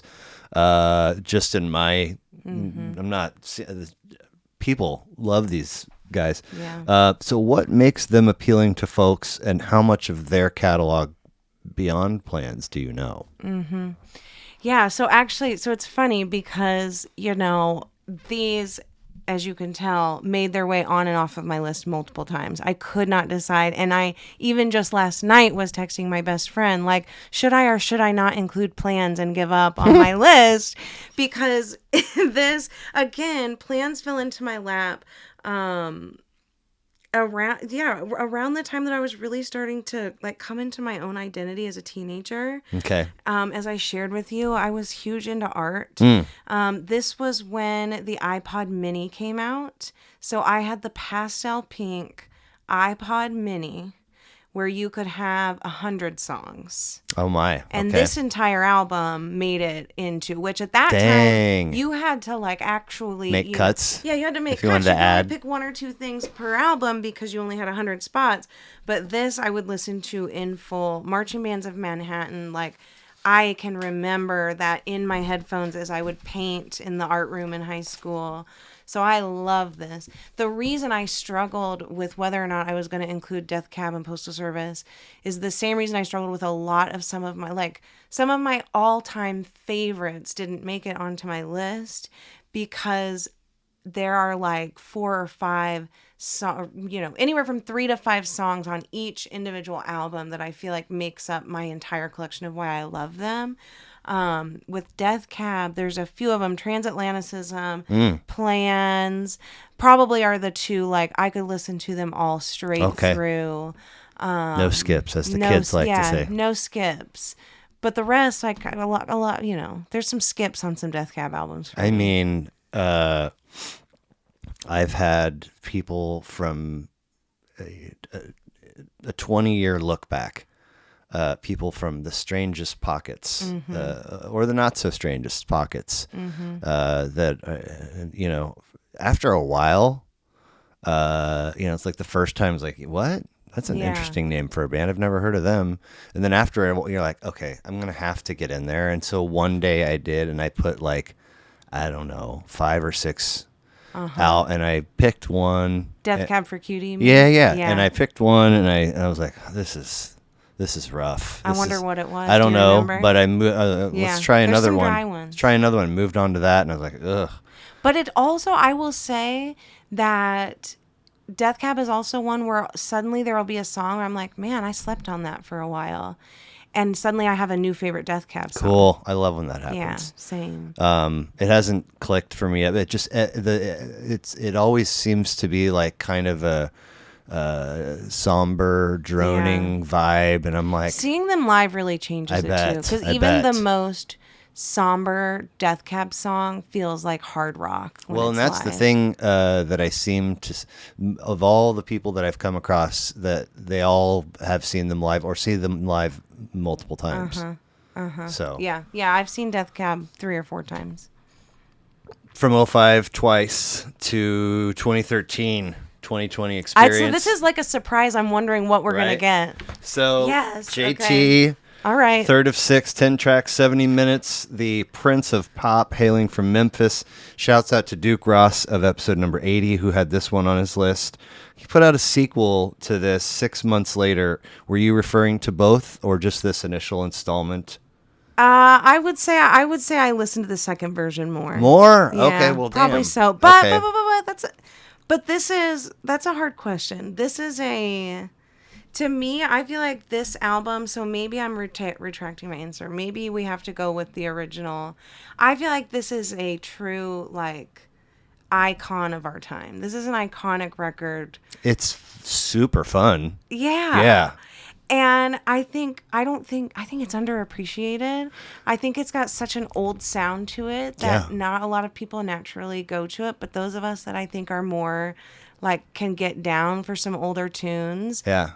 can have a deeper appreciation So- for 2020 experience. The Duke Ross, who I mentioned, he threw that on his list late. Like, here's my See, and I put it on and then took it off. here's my 4, and I was like, oh, and he's we connected via like a KC Grateful Dead head Facebook group. Okay. And I was hitting up all these people one day, and he was one of the only ones that was like, sure. And It- he's the one that included this on his album. He did. And Nice. so when he threw it on last minute, I almost was like, did you mean that for me? You know? And so I was like, and so I think, Sexy Back, is that the name of that tune? It's like that and Trolls. Yeah. And one of those That's what people think of when that's they think of that's Justin all I Timberlake. have at easy access. Yeah. I know there's a lot more to him than that. I've seen, clips of Tiny Desk. I know he's Yeah. a wild world class talent. I don't think I knew that he had put out like 6 real serious world class records. Yeah. So when I listen to that dude's 4 and I throw this on, I'm like, what? And then I was like, wait, what? What is So happening you right now? gave it a good critical listen? Yeah. And Yeah. I was like, It's good, isn't it? so if we go American pop lens and we zoom all the way out and look at the whole, where do we put him? He's up there with the biggest of the big, right? Yeah, but at the same time, so I would say like if you zoomed out, he would be like the ground floor. You wouldn't really see him. Truly. I mean, you zoom out just so that you can see the whole list of names, and now you're tasked with sort of ranking them. Yeah. Like he has to be, up there with Madonna, Michael Jackson. I mean, it's like he really does. Yeah. So I'm a bit of a conspiracy theorist light. And so like I'm not totally in the head in the clouds. But, when you look at like Britney Spears, Yeah. Justin Timberlake, Madonna, Beyonce, Taylor Swift, these like, all-time mega stars, there's something that makes my conspiracy flags go off. That's like, I feel like Justin Timberlake was like plugged in the same way Britney Spears was plugged in.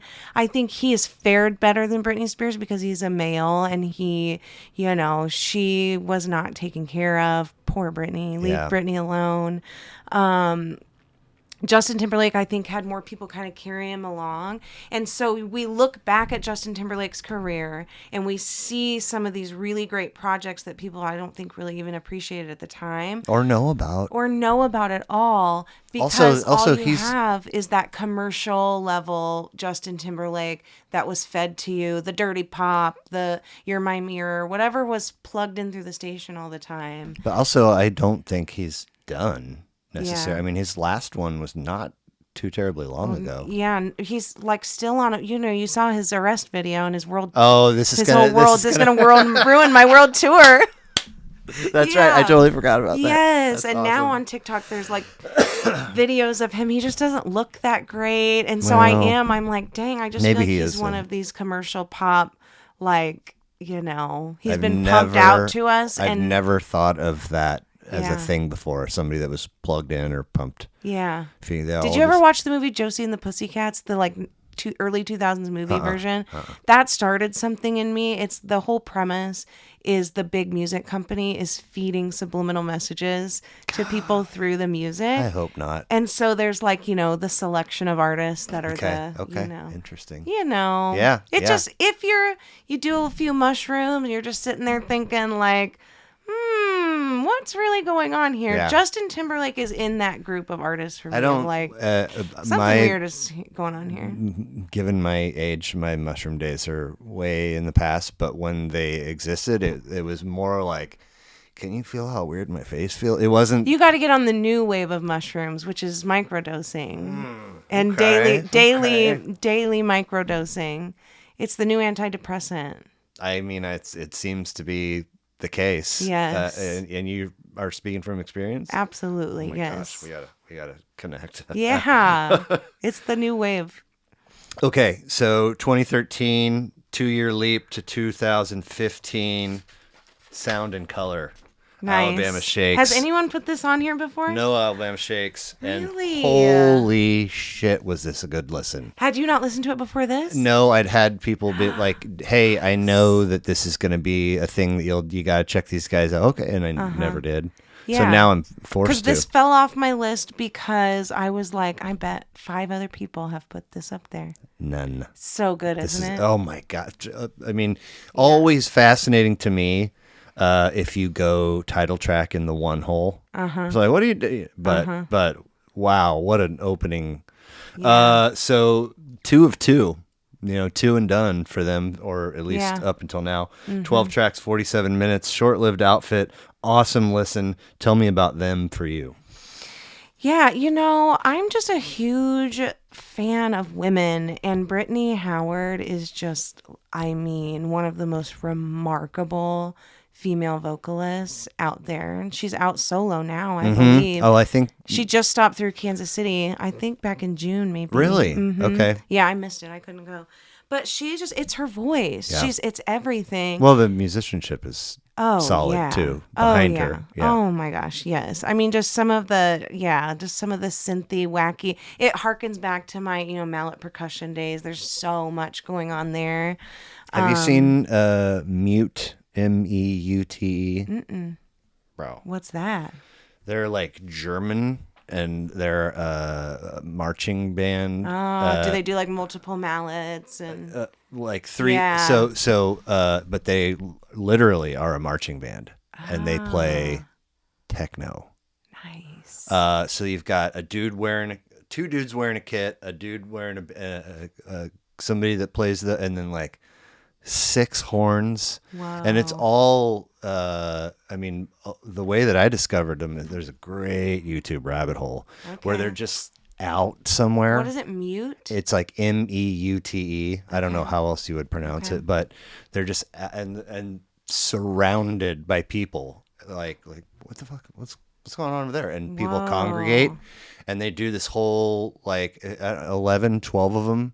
Okay. Build up, and it's all groovy as shit.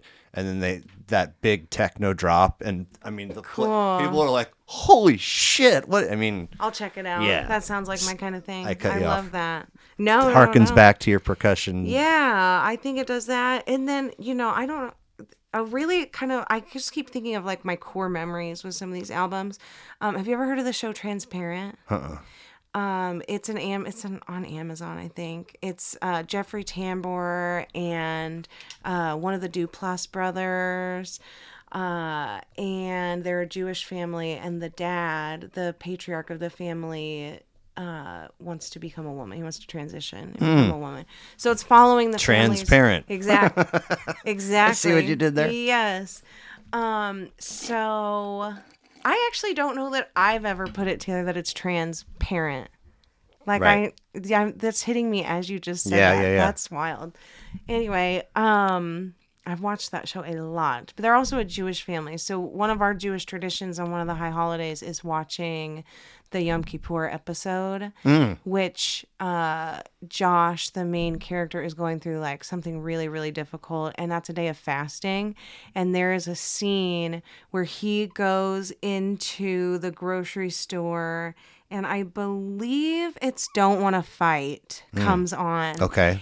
And he's been fasting all day, and he's just had it, and he starts tearing through the deli meat and cheeses at the grocery store, and he's just like chowing down while that song is on, and it's a very moving moment. Cool. So it's a very like this album, and really like what I kept trying to think of as I was putting this list together.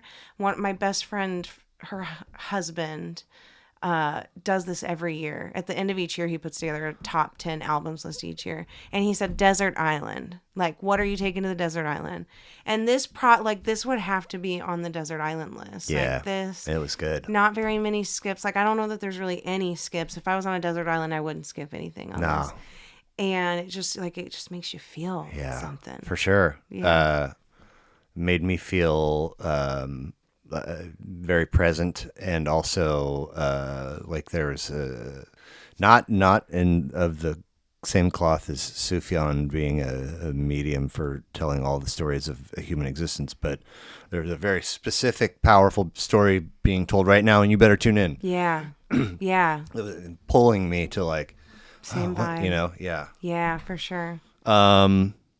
So one that never wavered. Uh-huh.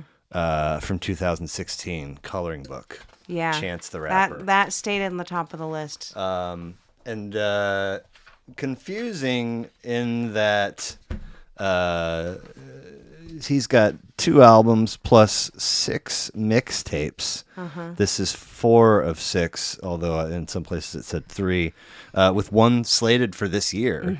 14 tracks, 57 minutes, Chicago. So obviously mixtape doesn't mean what it meant to me as a kid when I was figuring out music.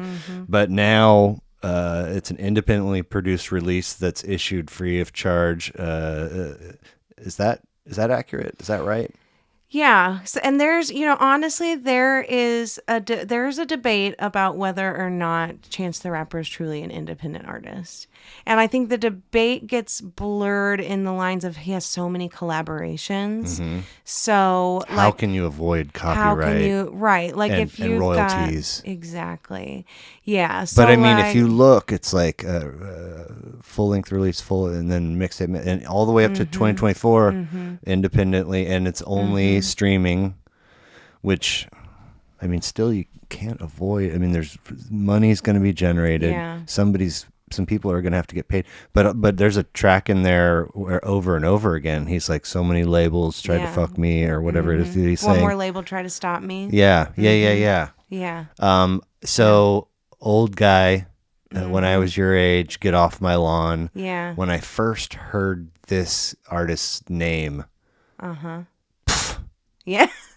like, you're the first rapper, You're and Chance the take a Rapper. chance on me, and then never paid it any more mind beyond that until I sit down for this. I'm like, oh shit. So this was your first Chance the Rapper listen? Yeah. Okay. And I was like, oh shit, it's short for Chancellor. He's not like being silly there. That's a real thing. Okay, all right. And then track 1, I was like, oh my God, this dude has some skill and some chops, and I have been fucking, for lack of a better phrase, turning my nose up. Again, when enough people, Chance the Rapper, just like, what? Yeah. Really? Okay. Well, eventually, for whatever reason, I'll sit down and listen to some Chance the Rapper. Turns out to be you. Yeah. But what makes, for the different versions of the list, and almost exclusively this was the one that wasn't going anywhere. Mm-hmm. What makes it so special for Lisa Alpert? Yeah, that's so interesting because honestly, I don't know. I It's don't know. really fucking You good. asked me earlier what the best concert was. I don't know what it is. I don't know why But that you was the chose pick, his but and it was Chance the Rapper, and I elbow got to a the head yeah. injury that night. Yeah, I don't know what it is. You know, It feels sincere, like he's not full of shit, which yeah. He's oftentimes, very vulnerable. Like he puts his personal life out well, there. a lot of times in the rap game, try as you might, you may not ever get Mm-hmm. anywhere, but you kind of have to sift through Yeah. to figure out what the real elements of the Mm-hmm. person are. Yeah. This felt Yeah, he just great puts word. it all out Yeah. there. Yeah. He doesn't And hide and anything. he's got bars, he's got flow, Mm-hmm. and there's the beats are Yeah. The gospel in it, like, and I have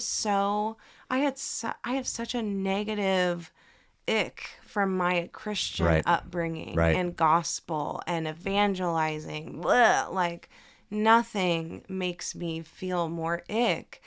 But I think my husband told me, I think it was Pitchfork, someone that wrote about this album said they'll even turn an atheist into a Oh, believer. funny, funny. There's just something about the gospel in it. And that's a Kanye.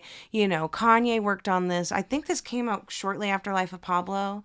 So, like, Life of Pablo by Kanye, Damn by Kendrick Lamar, Rihanna's Auntie, all of these I considered to take the spot of this one. Like, they all fell into that category for me of, like, the rap, the R&B that I would have to, like, live with forever if I only had 5 albums. And it just could never be moved. I could never. It's so good. It's just so good. DAM is DAAM, like an acronym. I don't know what it. I don't know what it stands for. I've looked it up and I've since forgotten. Somebody that was cooking for me when Good Kid, Mad City came out, brought it in and was like, Dre says this is the next, and he put it on. He kept going to swimming pools. Okay. Do you know this tune? Uh-huh. Drank, and I was like, this is fucking dog shit. Yeah. What? How? There's no way Dre. And I have like kind of avoided Kendrick, not like willfully. I just like there's got to be something, and so I've had To Pimp a Butterfly and Mr. What's the most recent one? Mr. Oh. Mm-hmm. That one have been on people's lists, and again, 3 listens. Yeah. I've only got one, and so it's like I don't even. So the other recently, I'll give my if we're driving somewhere, having the kids will play shit through my phone. My boy's been playing a couple of Kendrick tracks lately. He The picks. song of the summer. I don't. I'm not sure. Not Like Us. Maybe. I'm sure it is. There's one or two, and I don't care for either one. Oh man. Yeah. See, it's like a But train wreck. I can't help I'm also it. driving. I'm in that space where you don't mind the volleyball and you don't mind it's the packing up and the Yeah. shuffling and the blah blah blah. So a week ago tonight, maybe. Yeah, I had a gal coming who is a whole different story for another time, but very very faith rooted. And so there were some things musically, but then the real thing was this faith artist. And so I listened to one, and she didn't pick a record. She didn't have any records really, to be honest. And so, but she's got 3, this artist. So I listened to one. I was like, God, this is not bad, honestly. And I had this big thing of yard work that I had to tackle. It was way overdue, and I had the time. And it was it was a real hot day a week ago. So I went out there, and I was like, I should listen to those other 2. There's a Christmas record. I was like, oh, we'll get to that in December. So I listened to the second one, and then I was like, that wasn't bad either. And then I put on the third one, and as I hit play, I see that it's a double. I was like, oh God. So I get about halfway through, and I'm like, that's about enough of this. It was just a lot to take in. And so I'm taking a break and hydrating. I'm like, all right, well, now what am I going to listen to? And I open my thing, and all the recents are right there, and there are those Kendrick songs that my boy's been playing. And I was like, now might be the time where I've got a project and the sun wants to destroy me. Uh-huh. But I got to get this thing done because it's one of 4 things on my list for Right. today. So let's go back to the beginning. And I went back to the first Kendrick album. Oh my fucking God. The beats, Yeah. jazzy shit I and learned about Kendrick bars. Lamar on NPR. Wow. NPR was the song. It was. I like myself. I like myself. Okay. And so this was probably, I think, like 2015, 2016, maybe 2017. I cannot remember when. They were just doing like a quick story on Kendrick Lamar, this up and coming rapper. And I knew nothing about Kendrick. And that was my introduction to him. Like he is. Well, so the thing that I had to do is there's a privacy fence between me and the neighbors along their driveway and my side of the house. And I've already trimmed my side once, but I didn't. I usually do both. But last year, they've had somebody come in and just like wipe it out, which was weird because I've always done it. Usually I have to do it twice a year. But they didn't this year, and I saw her, and I was like, hey, do you want me? She's like, yeah. I was like, okay, I'll get to it. But so it was real bad, and it was like up their garage, and I had a ladder and all this shit. And so I get their side done, and now, and it's this Christian artist, and now I'm on my side, and I start, and I get like 2/3 of the way. I'm so close. I'm almost in the shade, and I'm almost done. And I have this. I'm like, about this time on the other side of the fence, I'm listening to a track called Kaleidoscope Jesus, which is talking about all of these ways in which if you do this, it also is like I felt so lost and you told me I was found. And now here I am on the other side of the fence. Pussy and Patron got some Yeah. good advice. I'm like, what a fucking weird. Talk about 2 sides of the fence. Yeah. Total sidetrack there. We're talking about Chance. Anyway, really good listen.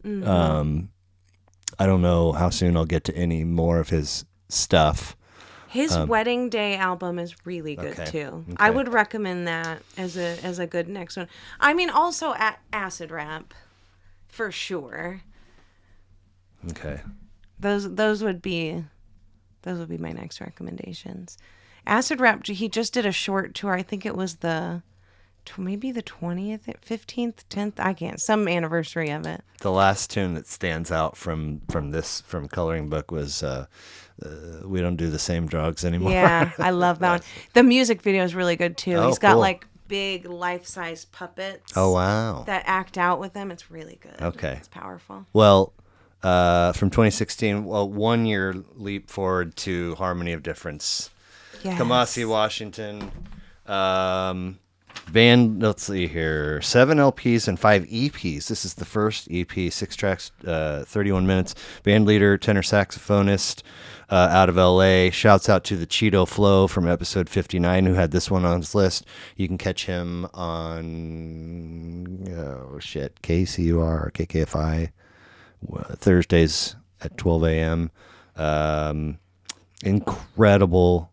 Incredible record. Yeah. One of those that, whatever the math between 147 and 59 is, like, parts of my brain are still spinning from the first time I listened to it. And he Cheeto Flow's a horn player too, and talked about him wearing 3 horns and doing this circular breathing, and there's even some shit in his nose, and Yeah. like, what? Yeah. What? I couldn't even.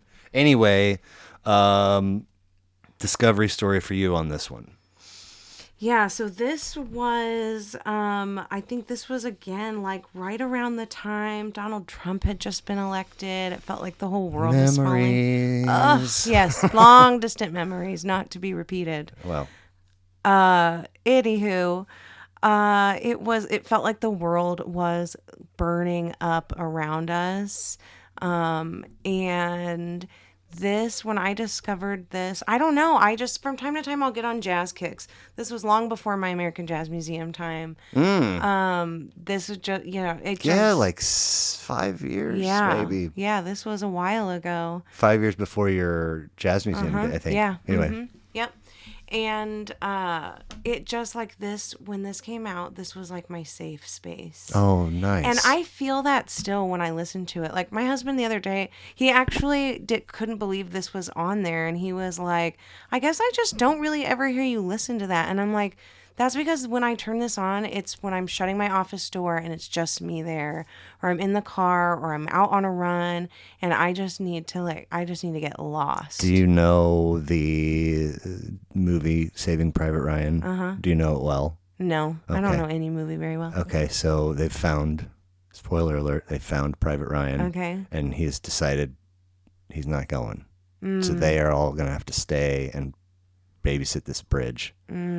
And there's a moment where he's alone with Tom Hanks's character, and he's like, I can't see my brother's faces. And he's like, you got to think of a context. So he tells this big, long story, and it works. Now I can see he's laughing and crying at the same time. And the example that Tom Hanks gives him when you got to think of context. Like when I think about back home, I think about my wife burning the rose bushes and a pair of my old work gloves and blah, blah, blah. So oh, yeah. And so it works. And now I can see their faces. And anyway, Yeah. tell me about your wife and those rose bushes again. He goes, no, that one I saved just for me. I Yeah. love that. Exactly. Yes, I guess that is. And it's ironic though, because the other thing I would say about this is that it's also like I have gifted this before. I've gifted this album when it's like I don't know what gift to get somebody, but I think that they would really Even if they're not a appreciate. jazz person. I think if I know they're a jazz, only I've done this only Okay. for someone who appreciated jazz, but it was like I have no idea what to get them, and I know like this is so. Even though it's just like it is my just for me album, it like I would gift this to someone, or if there's someone who's like, oh, what's a contemporary jazz artist to listen to? Kamasi Washington. Yeah, I would say, yeah. And there's an outfit that a collective that he participates in, and they're all just Thundercat. They're all home run hitters. So it's okay. like he can really do his thing by himself, or Yeah, he can be surrounded by other amazing people and crush it too. yeah, he's amazing. Super fun. Brings us all the way current to 2024. Yes. Future Islands, Yes. people who aren't there anymore. 7th of 7. This is 6 months old. 12 tracks, 47 minutes. Synth pop out of Baltimore, and a record from this calendar year gets a nod. How is something this fresh, this impactful? So this, as you know, this one went off and on my list a few times also. And because it's so fresh, made it really hard for me to keep it on the list because I was like, am I just enamored by the allure of this new album that I cannot stop listening to? But I honestly don't think so. I honestly feel like this would be on my desert island list. I have listened to this more this summer than anything else. Oh my God, then it totally gets a spot. Yes, I think "Give Me the Ghost Back" and also "The Fight" are two of the best like lyrics I've ever heard.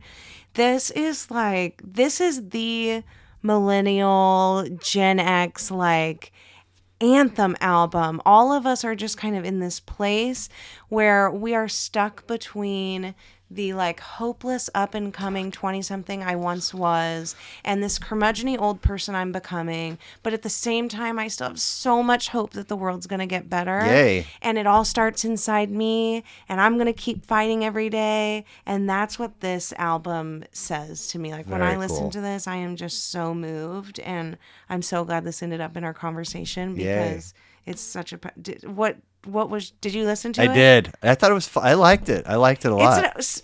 Future Islands is an acquired taste, and the few Future Islands friends that I asked about this, they were like, I would pick a different album if I was going to pick Future Islands. Maybe they haven't given this one enough spins. Yeah, you have to. It's so good. It's so good.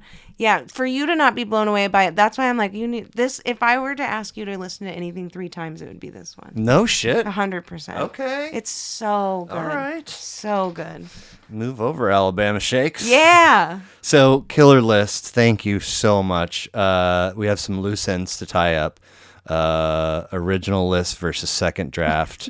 The Tortured Poets Department got axed. It did. Yeah, praise for it though, right? So much praise. Okay. Honestly, I could come back and talk for hours about Taylor Swift, particularly Tortured Poets Department. Would you? Yes. Okay, so I Yes. have some series.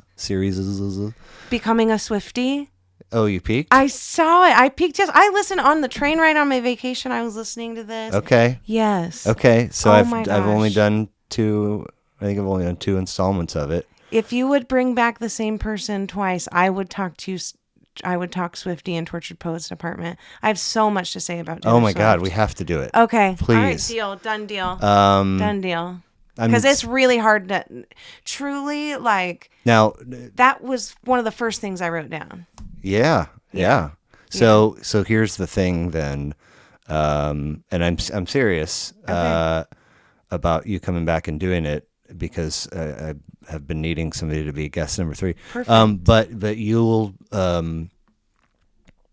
however you craft your list, no rules. Okay. You do have to give me a list, but whatever means necessary, I gotta have some notice so I can put my notes together and have my listens. Okay.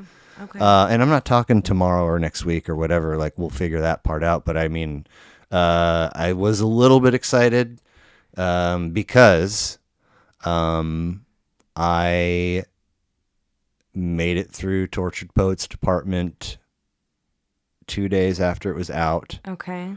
And somehow or some I was like, oh, what? There's another record? Okay.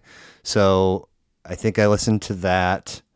And then I was like, okay, now we got to do, and I made it like 2/3, maybe not even 2/3. And I haven't gone back. Now, the reason was because everything felt very similar and nothing, I've always liked the different. And so, but it's been somewhat inescapable in that my shuffle or whatever, we'll put it on, my ex, the kids, often they'll, I said to I don't do back pats often. But I broke my own rule and said I'm not qualified to share, but I think Down Bad is probably the strongest track. And people are like, what? That's the one that I keep when I turn around and something's coming, I'm like, yeah. There's a lot of... Well, I'm huge into UFOs and yeah, and that's a big theme in that one. We'll save... Yeah. Cool. Very cool. Ooh, I was hoping this would happen. I can't wait. So I've got a discography series. I think I've done... Who have I done? I've done Beck, Tom Waits, and somebody else. I've done 3 of those. I've got a series called Wu-Tang 101. Nice. Where we've done Studio Wu-Tang, and now the object is to move through all of their individual, which, if you don't know, all told is 80 records. Wow. Yeah. I didn't know that. Yeah. So it's a project. And then becoming a Swiftie. So anyway. Ooh, I can't wait. Same. Head to the Wheel by Saves the Day. Yeah. Made the initial list. By the way, can you open up your widget and show the camera the pictures? Which one? The one that you sent me right before you got here, or you left. So original list was from a hotel vacation bed, spiral notebook, pen and paper, and then I got a whittling down of the list, right? And then. Well, yeah. What did I send? Okay. Variation 3. Chance the Rapper. Yeah. Tracy Chapman, we did cover. Yeah. Okay. Sufjan, we did cover. Okay, Beyonce. That we'll get to her. Yeah. But I just wanted, and then we'll get to that too. Right, yeah. But those are the three versions anyway. This was fun because I literally didn't know what you were going to pull out. Head to the Wheel by Saves the It's Day. either Shoulder to the Wheel. I wrote it in my notebook as Head to the Wheel, but it's Shoulder to the Wheel. But yes. And you mentioned them earlier when talking about really coming online with going to shows, like Saves the Day, the first people I really followed around, I'd say. Jazz at Massey Hall by the Quintet from 1953. Yes. I think we were already rolling when we talked about that. I think so. Because we were talking about your I think career we just stuff. Started, yeah. Beyonce. Yeah. It just said Beyonce. Yeah. It would have to be for Renaissance, Lemonade, or Cowboy Carter. Like on my desert What was the island, album cover? Renaissance. Okay. I landed on Renaissance. Okay. But it took me a while to get there. I just needed to. Beyonce has to be included. Okay. And then Queen Herbie. Queen Herbie. Herbie. Sorry, I don't know. Oh my gosh. Who that is? That would be a whole other conversation. Okay. We'd tap into the crystals and the tarot. Wait a minute. We have conspiracy light, UFOs, and crystals. Yes. You're like a different person than you were at the start of this conversation. Yeah. Well, if we got into Queen Herbie. Okay. A whole new side would Fleet come out. Foxes. Yeah. Okay. Yeah. I was a little sad. You were. No. I've already moved on. Okay. I was a little sad that TLC's Crazy Sexy Cool got cut just because, I mean, boner material right there. When those girls, I'm like, what is going on here? That was my first cassette tape. Okay. Was Crazy Sexy Cool. Interesting. Yeah. Interesting. And up until like 2 days ago, I was listening to Crazy Sexy Cool trying to decide if I was going to replace something with it. Okay. So. Lil Wayne rock album, is that 2010's Rebirth? Is that what it's called? I actually don't know what it's called. You're getting to the bottom of my scribbly notes. Yes. But it's the one that has that. It's a song with Nicki Minaj. Okay. And he's like, "Hey Barbie." I can't remember what it's called. Yeah. And then Daft Punk's Random Access Memories from 2013 got tossed in late. Any other honorable mentions off the top?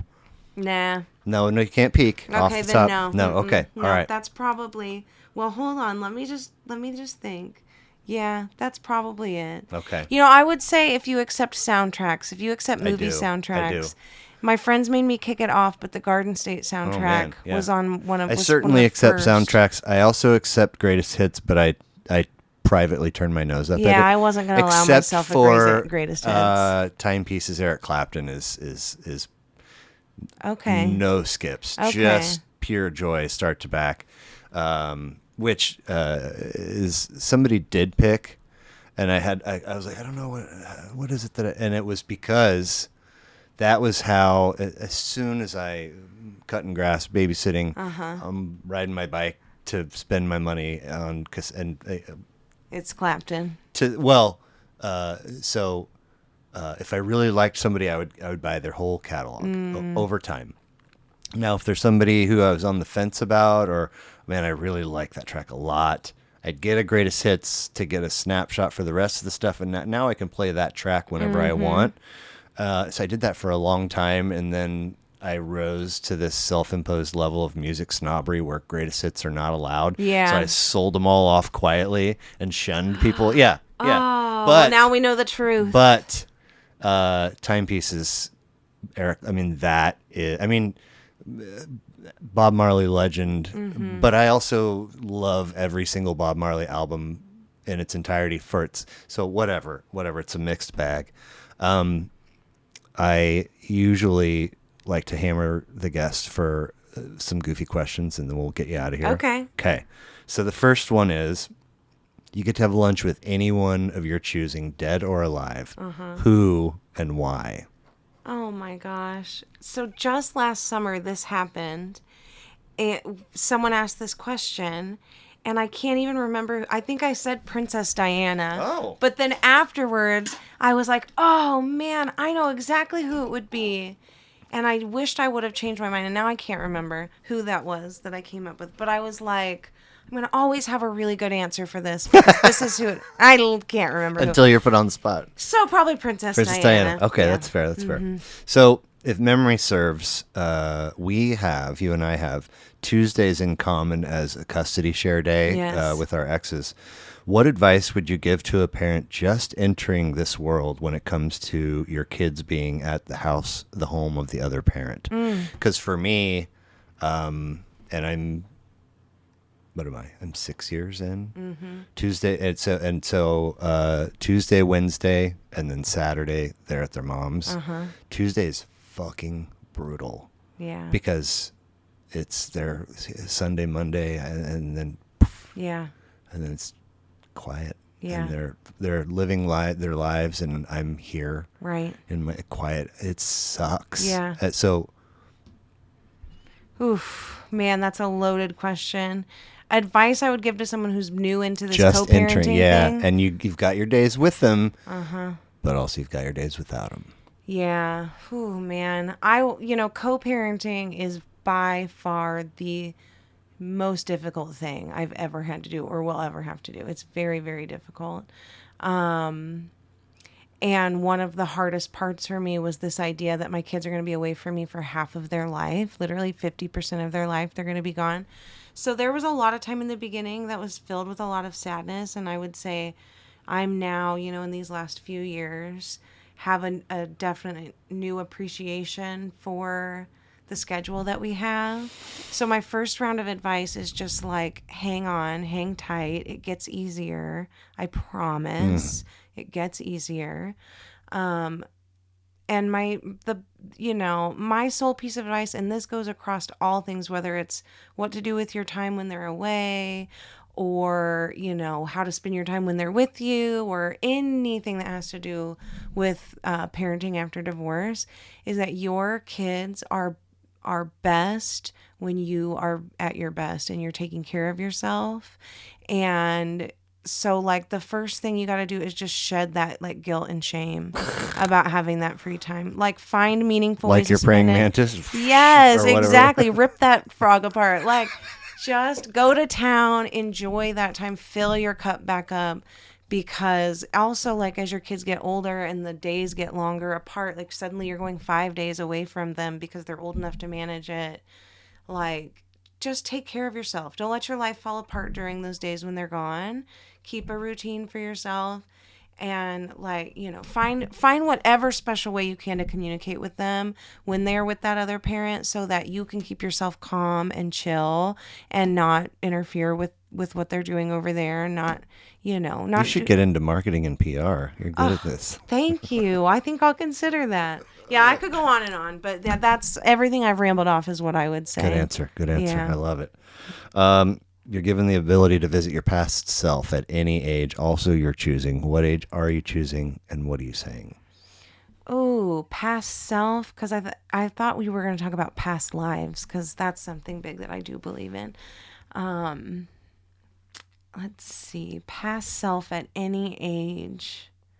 What advice would I give? What age are you choosing for the visit, and what are you saying? I see. Ooh.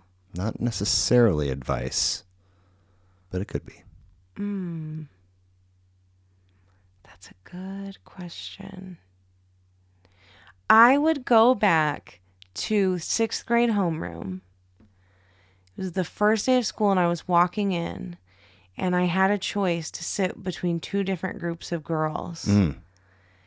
And in that moment, I had this feeling like this is going to set the stage for the rest of your life. Weird. Well, that's a middle schooler with anxiety for you. Yeah. I was putting that level of pressure on myself. But it actually, like, I still go back to that moment a lot. And it did. Like, I chose a table of girls where I thought I belonged, and I wish I would have gone and sat with the other table. No regrets. Yeah, no regrets, no regrets. No regrets. I would go back to that time though, and I would give myself a pep talk. Interesting. I like that. So if we can pretend or imagine that we all have a version of both a professional and a personal bucket list. Let's say you're given all the resources necessary to do your number one on both lists. And sometimes they can be one and the same, but what would your number ones be? Interesting. personal bucket list item. I mean, like no limitations at all. You're given everything you need. I mean, I guess this would probably be personal and professional both. I would find some way to, I mean, is this just a total cop out answer? I would like literally just like end human suffering. Like I would just end No, that's homelessness not a cop. You know what the and cop out answer is? what? Travel, Oh see the world. no. Okay, cool. No, I would put people into action Sorry and to I those that have would said that. just fucking pull this place together because it's getting out of control. Okay. Yeah. All right. Mm-hmm. Now, for this next one, you can't use the same answer. Okay. Complete this for me, please. Okay. The world would immediately become a better place in which to live if only It were run by women instead of men. Oh, shit. Okay. Mm-hmm. As the Grateful Dead love to sing, that's right. The women are smarter. It's true. It's true. Someday I will have to talk Grateful Dead because I'm a new Deadhead. Oh, wow. Brand new on the scene. Okay. Interesting. Similar situation. My oldest daughter got a Grateful Dead t-shirt at Old Navy because it was just like cool and she liked it. And then I felt like I needed to listen up on Grateful Dead. Ramones. My yeah, way redacted, back. yeah. And I have Sirius Radio, and I find myself listening to the Grateful Dead station all the time lately. So I'm like a new fan. It'll set you free. Yeah, there's something about it. Yeah. Talk about having crack in your music. Like, there's something in that. Yeah. Because I'll just listen to it. I just can't stop. There's been, I never saw the Dead, and I'm grateful. I had there was some overlap where I could have, but it was really this window where things were really rough for Jerry. In fact, Long Strange Trip, the Amazon documentary, it's like 6 parts. Jerry gets clean and he reconnects with his high school sweetheart, and they go to Hawaii and they're just scuba diving and deep sea fishing and just no cares, no responsibilities, just their love. Yeah. And he's healthy, and at some point he says, man, I feel like I want to invite one of the guys out and just jam a little bit. Oh yeah, okay. So and eventually the band gets back together, right? And so they're touring, and she's part of the mix. They're still together everywhere. And she's backstage talking to a roadie or somebody at a show, and she's telling a story, and you can see his face just sort of as the story unfolds, and he kind of goes, you do know that Jerry's using again, right? And she was like, what? So they get back to the hotel room after the gig, and it's just the two of them, and she says, hey, I'm never going to tell you how to live your life. I'm not going to tell you not to use. I'm not going to tell you what to do with this band and so on and so forth. But for this to work, you do have to be honest with me. And she said, there was a silence in the room as I spoke, and I felt the temperature drop in the room, and he looked at me and said, I think it's time for you to leave. And that was the end of their relationship. Oh my gosh. So fast forward to the 90s, the tour is what cities can I get my smokable heroin? That's, and he was whatever. But so I'm glad that I never saw the Dead, because it would have had to have happened. And people talk about those final shows where like he's forgetting. Some of those shows, some of that live stuff still comes on the Sirius station. Yeah, and it's not you. People talk about he was forgetting the words and so on and so forth. But I have seen Dead and Company, and it's been fun. I know it's not the same, but I have been part of that network, that genre. Yeah, Fish is my deal. Ah, nice. I mean, my kids are named after him. I've seen him 82 times. Oh, no way. Yeah. I've been at shows of that vein. What about DMB? Yeah. Okay. I like Dave. And I've been, mid portion of a show where I'm like, this feels transcendent, and it is a silly thought because I can't. I would need some kind of evidence to support that I'm not the only person. And you turn, and there are people, tears streaming, experiencing the same thing. And you're like, oh my God, Yeah. it really is. So there's the Dead is a whole universe of that, and there are some very, very key like the '60s Dead. Not for me. It's a way different thing. But there's two pockets of the 70, the 72, 73, and the 78. Magical. There's some 80s stuff that is wildly cool. But anyway, it's Well, I'm just beginning to dabble. yeah, So. yeah. So a couple studio albums that I think you should check out. Okay. American Beauty. Okay. I believe is 70 or 71, somewhere in there, and Terrapin Station. Okay. Now, a lot of people go, no, you got to check out the live show. Well, that could take a lifetime. And people have spent a lifetime carving out, these are the shows from, okay, fine. But I mean, I've always, if people say the same with Fish, you got to see them live. I want to come to the show with a relationship with the songs. Yeah, for and sure. and then build upon it Yeah. by experiencing them live. 100%. And if you feed me songs that aren't on albums, well, cool. Then it's some other web, Right. some other tangent. Anyway, yeah, I don't know. How did we get onto the Grateful Dead? I don't know, actually. Okay. Anyway, any plugs? For what kind of plugs? Like plugging people, events, myself? Yes. Things? All of it. Oh, I'm probably going to regret this later. I can't think of anything right now. But No regrets. yeah, no regrets. No regrets. I already plugged Luke. I'm always trying to plug Music by Skippy. You should really interview him for sure. Cool. I'm gonna reach out to him for sure. Yeah, he'd be great. So Manifest Collaborative, your consulting agency, which is a year and change old, does have a Facebook page-ish. Yes, Website yes. is in the works. Yeah, getting rebooted. Anything that you'd hoped that we would cover that we didn't? No, because really, if I did, you already pulled them out and we already talked about it. It was awesome. It was perfect. I mean this in the kind-heartedest, nicest possible way.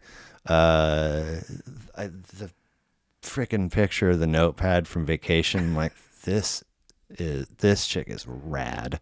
And then just because you did it right then, and you're talking to your husband, and the vibe was so cool, I was like, I love this person. And then you're like, I'm working on my list, and I was like, oh wow, she's really putting some It's thought. either extreme anxiety or I just it's love super this cool. kind of thing. And then like 40 minutes before you're supposed to be here, I was like, this fucking bitch, what? I'm like, where's he going with this? This is all really nice. Yeah. Oh my gosh. No, but you know what? You're a really good journalist. You're a really, really, really good one because you really led me to where I needed to be. Like you actually helped me really solidify my list. I didn't do anything. You did though. Oh. You did. Okay. You took through all the lists that I provided you, all the stages of my journey, and you actually really cultivated the list that is truly my I mean, list. I don't cultivate anything if you don't give me the seeds and the water and the sunshine. So Well, it was good teamwork. Thanks for I can't being wait here. to do it again for Swifties. Hey. I have so much to say. I'm great. I mean, those are very fun conversations, and I look forward to it. Yeah. Thanks for the time. Thank you. Bye.